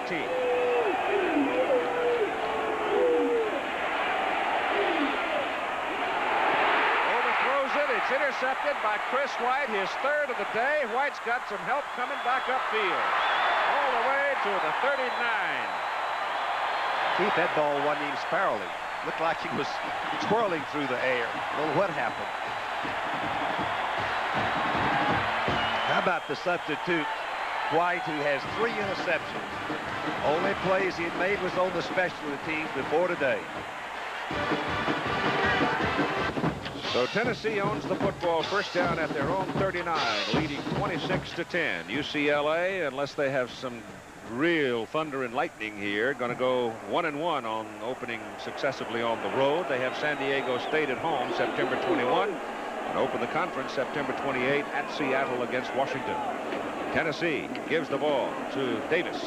Davis is thrown down right at the 40 for a yard pickup. Tennessee will take a week off now and get ready for Auburn. The Tigers are coming into Knoxville on September 28. That'll open the SEC play for those two teams. And the way it looks right now, that could be a whale of a football game. Woo. Well, that should be a great game with Bo Jackson on one side, who's a potential Heisman Trophy winner, and who can discount the performance of Tony Robinson today. If he can keep this up, he's got to be a Heisman Trophy candidate. We can have one of the most exciting games. We can do that with, oh boy. Start lobby. Break it up the middle. The fullback, Jim Miller, a junior from Nashville, brought down by Terry Toomey. First down balls. The ball comes down. Let's see where they've marked it. Down at the 47 of UCLA. Here's Tim. All right, Keith, we were talking about that defensive spirit down here on the Tennessee sideline. One of the truly great stories has to be the senior defensive back, Chris White. In his first start, 3 interceptions, and of course it was the injury to Charles Davis that allowed him to get that start today. He wasn't even sure prior to the game if he would start, but he comes in, 3 interceptions. The whole team now rallying behind him. You can see him gathering as the coach talks to the defense. He indeed has been some incentive for this rubber band defense that has stretched, but will not let him score and break it. Well, got to have a Walter Mitty every Saturday. Well, it's great that it happened to a senior who had just played on the special teams and not really had a significant role in this team, but today he's the hero, along with many other Tennessee players. Well, you know, the marvelous thing about college football is a day like this. Now, whether Chris White ever plays a day after he leaves Tennessee, he has had a day to remember, and people are going to remember Chris White, and it'll be something that'll last him the rest of his life. That's the wonder and marvel of college football to me. On the ground, pounding away with it is Charles Wilson, And Tennessee now would love to run the ball as much as possible to keep that clock moving. And stay in the huddle as long as they possibly can without getting a penalty. But back to Charles White, Keith. Johnny May just does what most of us do, I'm sure, is give the team ball to some player who had a significant role in the victory. And I would just wager that Charles White will Chris White will get that ball autographed by all of his teammates who put in his den for the rest of his life. 3rd down and 6.5. Tony Robinson shoots it over the middle, and it is short of the 1st down. And making the catch is Charles Wilson, but making the hit is James Washington for UCLA. And so it'll bring up a 4th down. Timeout is called, stopping the clock now with 6 minutes and 52 seconds to play in the game. Well, Smokey, the blue tick hound mascot, satisfied with the way things are, so he's having a nap.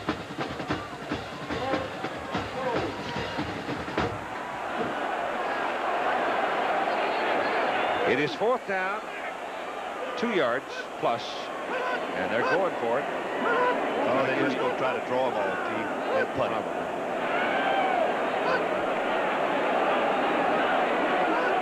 5-yard penalty and then punt the ball. It's academic to 5 yards. Yeah. They sat there for a good 30 seconds and eyeballed each other, and nobody moved.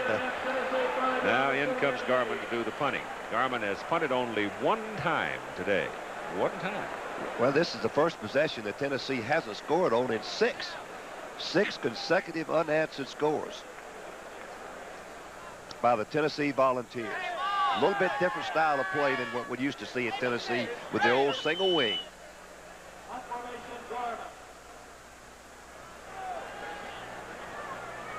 Gifford Irvin is deep for UCLA.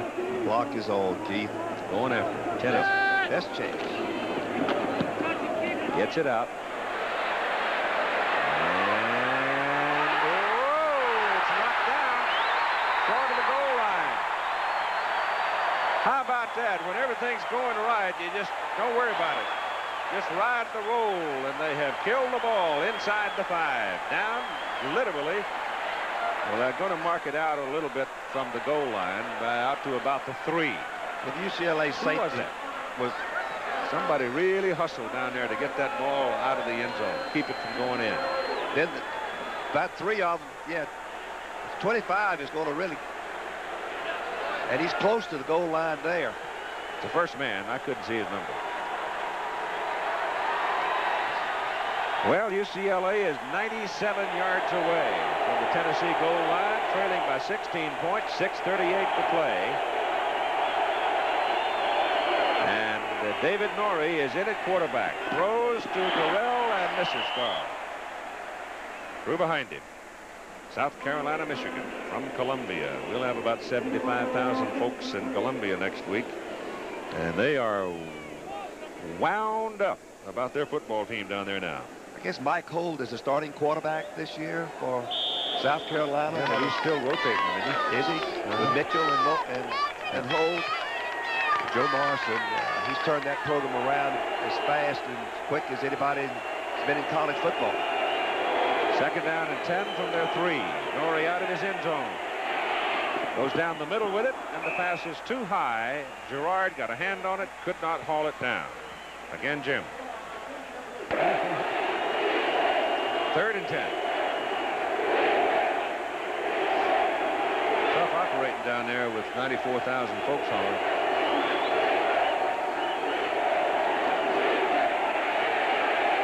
Norrie lets it go.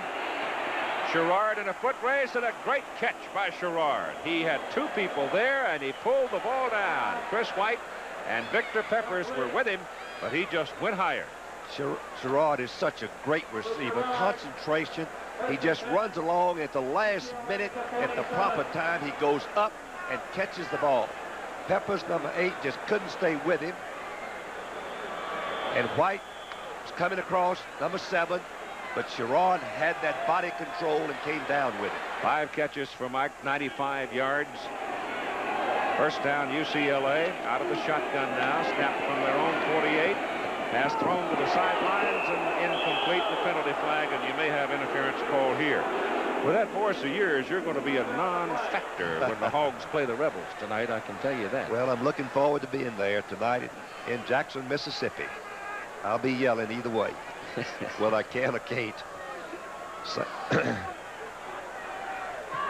Sherrod has had such a fantastic career at UCLA. 48 receptions in 83, 43 receptions.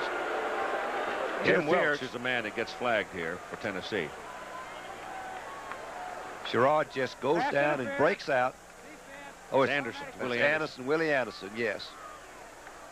And the back, Welch, makes contact before the ball is there, interfering with the ability to with an opportunity to catch the ball.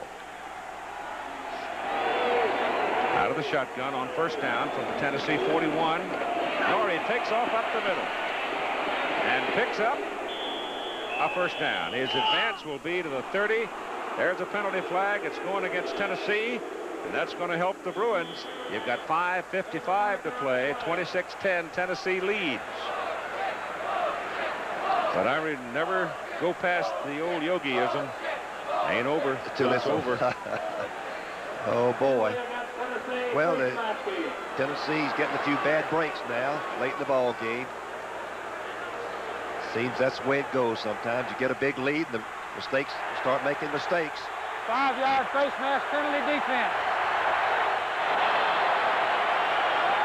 Moves the ball to the 25 where it's first down, UCLA.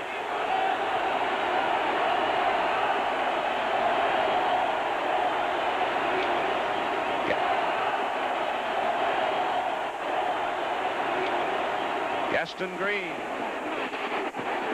At about 4. Excellent pursuit by the Tennessee defense. Montreal defeats the New York Mets 5-1. Mets boot the ball 4 times. Palmer beats Fernandez. And St. Louis in the 9th over Chicago. So the Cardinals will pick up a game if they hold on to the win. I'm into the lead.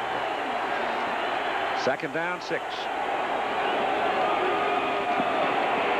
Norrie, real good protection. Now he has to run out of it. And struggles to about the 17, 18, make it the 18.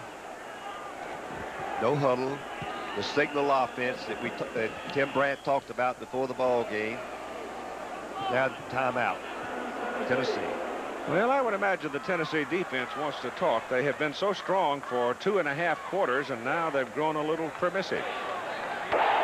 Third down for UCLA and 3 yards for the first down. Gaston Green has the first down. And he's inside the 10, close to the 8 before they finally put him on the ground. Lavoisier Fisher and Dale Jones finally wrestle him down. Green now, 180 yards, his career high running, marked by the 72-yard touchdown sprint. Kickoff returns for 46. He had a pretty good day himself. He's a brilliant young runner, just a sophomore. Has that speed, the balance, the power, moves, does it all, as those numbers reflect. Ball at the 8. Crowd is not helping Dave Norrie. Keeps it. Looks down into the end zone. Touchdown for UCLA to Al Wilson. UCLA will have to go for 2. Wilson, number 88, will break all the way across the middle. And the defensive secondary leaves him alone. One's playing man, and the other defensive back is playing zone. When you cross at the goal line, you give the defense a chance to make a mistake, and that's what happened. Let's go, let's get the 2. Get the 2. Well, if they make 2, it'll be 26-18, and then if they can get the ball back and score and make 2 again,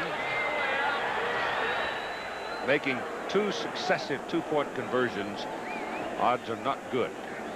In college for the season, for every Division 1, 2, and 3 team is about 40%. Yeah, but that's just time, not successively. He's open. Good. He's got it. busted defense by the Tennessee. secondary. They went to sleep on that corner, and Jeff Nowinski, the tight end, pulls in the 2-point conversion pass, and that's what you've got now, an 8-point difference in the ball game. Look how wide open he is. Somebody really busted their assignment. Or wouldn't it be the left corner? Left corner should have stayed back on the fake. He can't be up there tackling the run. He's got to play pass first. 4:46 to play in the game. That's still a lot of time. Jim? Will now. Will they try an onside kick? Or will they take a chance on their defense stopping? Well, it's still 4:46. I'd kick it down the field. Yep, try to kick it over the end zone, start them on the 20. Make the defense. They kick it high. It's not too deep. Goes back to McGee at the 6. He didn't want. Well, Keith, what he did, he's afraid he might fumble the ball, and so he just puts his knee on the ground. No chance to fumble. I don't know why his reaction was that way, but he said to himself, if I get hit, I may fumble. I don't want to do that. So he put his knee on the ground, killed the ball before the contact. At the 13-yard line, though. Well, we used to do that on the last 15 seconds. We've intercepted a pass. We'd say, don't run with that ball late in the game. Put your knee on the ground, then run with it. Yeah, but you got 4:42 to play in this one. And McGee's a good runner, and I'm a little surprised that he did that. Robinson comes up 24 out of 33 for 381 yards, his career high, and 2 touchdowns. And he's got it. He's going to throw it. No, he's not. He's going to run it. And he dives across the 20 and gets out to the 21. Robinson has broke containment of the outside defense of UCLA virtually every time, Keith. That's amazing that he can just get outside of that containment and then run a throw whichever he chooses. There his numbers. 72% completion. Nearly 73. The ball is actually almost touching the 20. It's just over the 20. So it's second down and close to 3.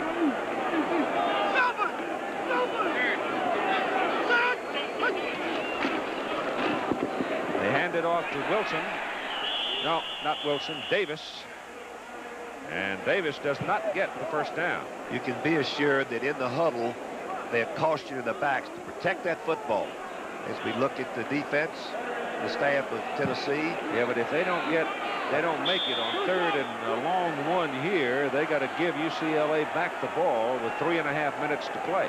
And a very young defense, and UCLA came from behind in the last 2 minutes, moving 82 yards to beat Brigham Young. So they believe that they can do it. Confidence. You got Miller in there at fullback. They give it to Wilson, and Wilson's got the first down. Biggest play of the ball game so far, right there. It was a big play to keep the ball away from UCLA. Good Watch this hit here. Watch the tackle now at the end of this tackle by Washington. Washington is from that breed that they say like Easley and Rogers. Isn't that a shiver? That's a great tackle. He's tough. 119 stops last year as a freshman. Wasn't what I asked you. Oh, wasn't that a shiver? A shiver with Threw that right upside the head. That can be a penalty. You cannot tackle with your arm. It was the elbow in the ear that was the bother. Ball is tipped in the air, and Robinson comes over and knocks it down. That thing could have been picked off. In fact, there was a UCLA man in the neighborhood. Melvin Jackson tipped it up, and Tony Robinson, realizing it might have been intercepted, knocked the thing on the ground. Well, that's the presence of mind of a senior, young man who's been back there in that pocket a lot of times. The receiver's open, but the defender knocks it up in the air. Now, watch this. This is something. Yeah, but Batchkoff is going right for it. He's dunking it. He's dunking it right there.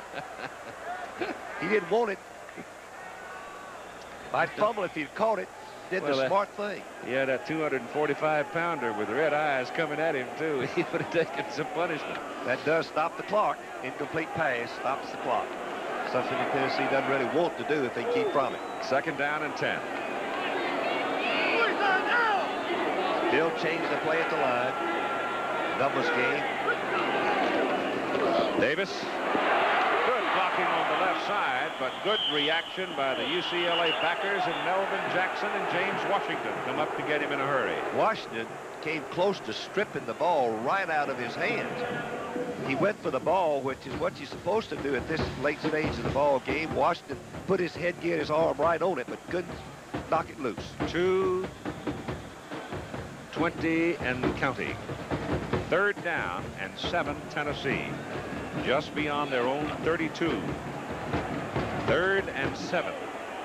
Will they throw? I think they will. Ucla, get out of there.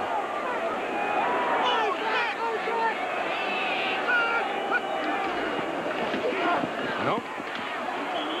They give it off to the tailback, Wilson. And Wilson is decked at the 34, and you're looking at 4th and long now. And Tennessee's going to have to punt. UCLA stops the clock, stopping it at 1:53 to play in the game. Timeouts remaining. UCLA has 1. Tennessee has 2. And Tennessee has an 8-point lead. In comes the punter, Garmin. Deep goes Gifford Urban for UCLA.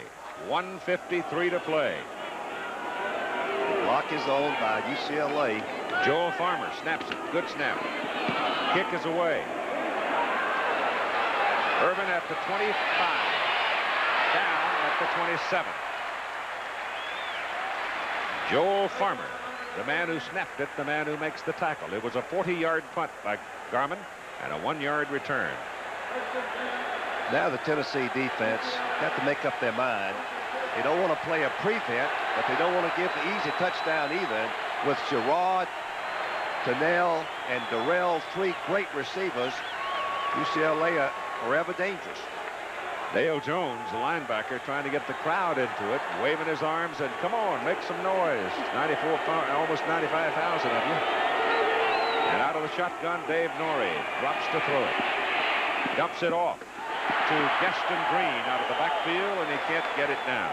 Ball was thrown behind him a little bit. I don't know if Tony Robinson will see the ball anymore today, but if he does, he's got a chance to beat Bobby Scott's record set back in 1970. Robinson has 381 yards total offense today. He is just 4 short of Bobby Scott's record. Dewey Warren was the quarterback for Tennessee in that 37-34 game. He had a fantastic game, similar to what Tony Robinson did today. Swamp Rat's an assistant coach up at Swanee. Oh, is he? This time the ball is delivered to Gaston Green where he can catch it, and he does catch it for about 8 yards, maybe 7. They marked him at the 33. Tennessee's trying to keep the quarterback in the pocket, rushing from the outside, keeping 2 men up the middle, trying to put a little pressure on him. Make it a 6-yard pickup. 3rd down and 4. 3rd and 4.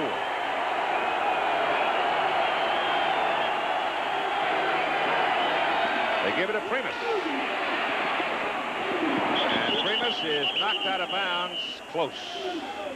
The chains are all the way across the field. And they're going to bring him across, I think, here. No, he makes the first close. down. Yeah. I think he's got it. Yeah, he's got it. Yeah, he does. Tennessee now has called, I thought they called a timeout, but I guess not. So they still have 2. UCLA with 1. Time remaining 1 minute, 26 seconds. 26-18 score.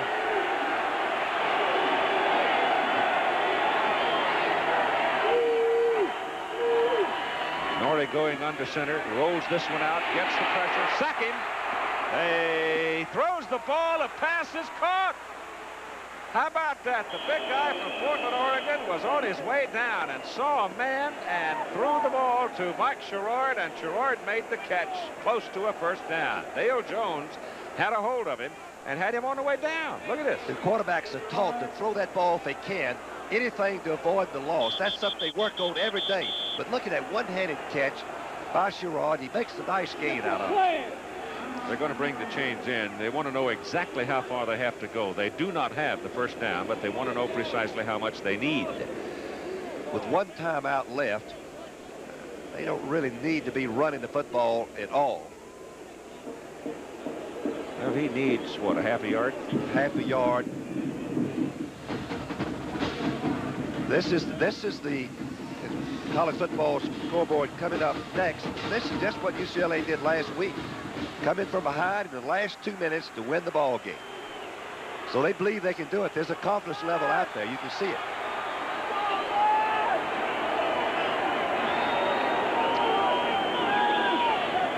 Second down, half a yard. They've got Green and Greenwood in the lineup. They're going to waste a lot of time on the run here. If they run it, they'll pop it big, and they're going to run it.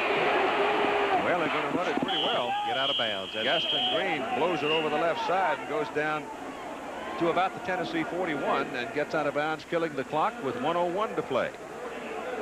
Last week, it looked like it was impossible for UCLA to beat Brigham Young. They were trailing with 2 minutes to play. Got the ball on their own 18-yard line. They scored and won the game. Well, they played a 17-17 tie here one time in Knoxville, because I did it. I remember. Tennessee is not lined up properly. They're having a hard time getting adjusted. Now they're in good shape. Norrie still got it. He missed the handoff, Keith. And he's going to go out of bounds. Knocked out back around the 46. He had an off-tackle play called and just couldn't get to Green on the handoff and had to keep it. I don't know how the blocking was. I didn't see, but there's the score. 8 points from a tie, and the time, 54 seconds. Loss on the play from the 41 back to the 46. Back to the shotgun. Second down and 15.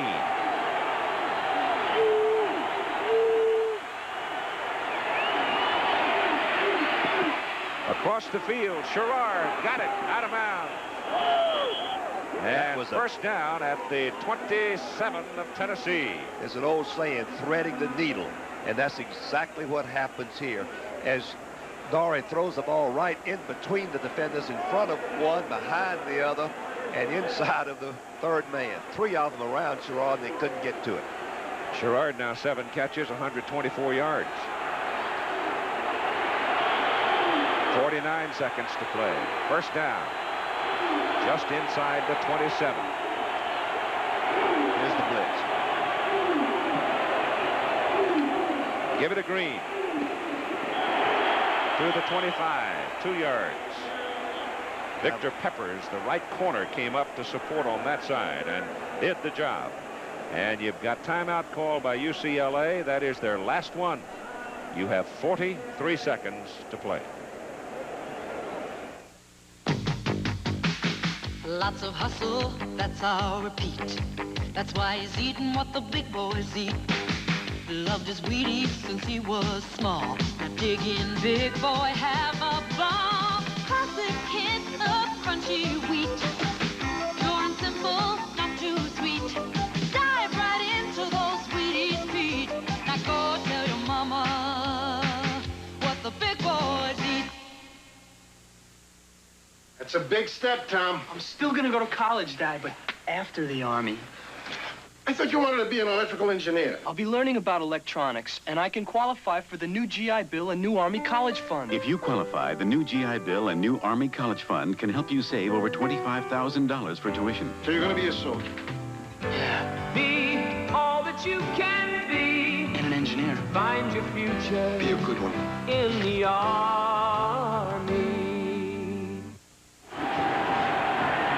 Well, that picture tells you everything you need. And the home crowd is getting all over UCLA here, making it as tough as possible. Now they've forced Norrie into his hand signals. And out of the shotgun, goes for the corner. Touchdown! Sherrard! Willie Anderson! Willie Anderson, 83, made that catch. Can you believe it? With 37 seconds to play. And here comes your 2-point play for a tie. Last time Tennessee busted their defense, and it was an easy, successful pass for the 2 points. Willie Anderson, 83, comes up with the biggest catch of his life in the corner of the end zone over Victor Peppers. And here comes the 2-point play for the tie.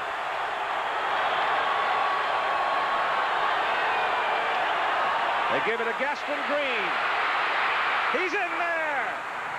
They run the ball and tie it up at 26-26.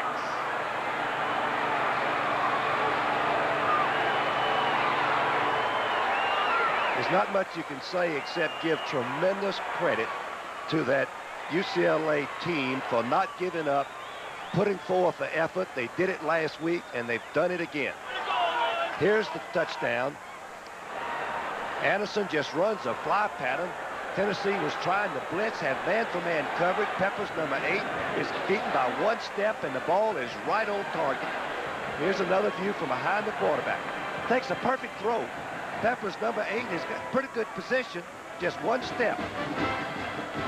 And Anderson, number 83, just goes up, plays his body, hands, coordination, eye contact, everything. Now the 2-point conversion. This was a surprise call to me. Well, Sherrod wasn't in the ball game, so you should kind of get the idea that maybe they were going to run the ball. The blocking was there. Fullback making the key block on the cornerback, but the speed of Green takes it in for the 2-point play.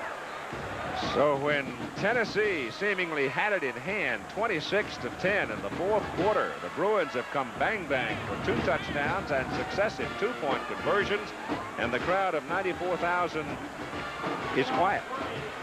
The 370 Bruin rooters are loud. And here's the kickoff by Bray. Kicks it deep. Why not the onside kick here? The return comes out to about the 22-yard line by Pete Panuska. Well, anything can happen, Keith. I've seen it all, really. 2 timeouts for Tennessee, 30 seconds. Let's see what Robinson can do. If he had about a minute and a half, it'd be tough. Problem. Yeah. With Rivez in the range, and Rivez would have the wind at his back. He would have the wind at his back. UCLA now is going to go into deep contain. But Georgia got burned on that deep prevent, didn't they? Yes, they did. We've seen some comebacks this year. No, they're not in that deep contain either. They're right up there. Now you got one man dropping deep, Washington. And Tony Robinson back to throw it. Gets away from one, pulls it down, takes off for the sidelines, and gets a first down. It's according to where they mark it. It depends on the mark. They hadn't stopped the clock yet. They're letting the clock run. No, not a first down. Well, they got the measure. I think they're calling it. Nope, Tennessee took the timeout. Well, they ran it all the way down to 18 seconds. Now they're going to measure.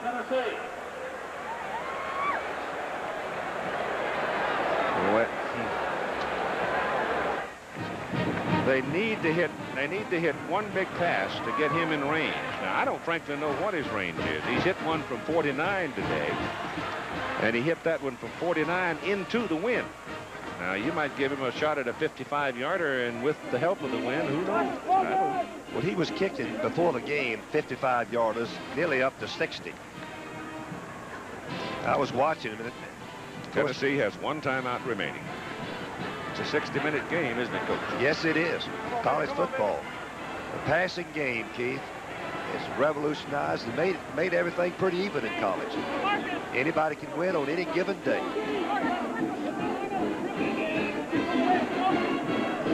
The flags show the wind going the other way, but they were blowing that way yesterday afternoon, but the flags are going to the right, but the wind whirling around in this huge bowl is going to the left. But that's down the road. Right now, Tony Robinson and company have 18 seconds to get the ball down within some reasonable range for the field goal try. One of the great comebacks you'll ever see by UCLA. And Tennessee seemingly had it in hand.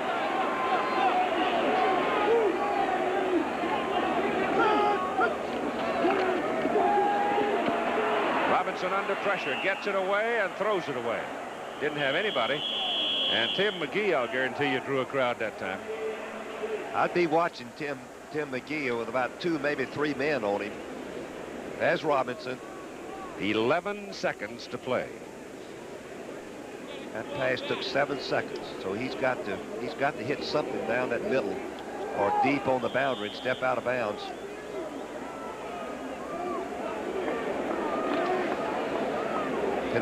UCLA is not playing a victory defense. They're up there playing their regular defense that they played all game.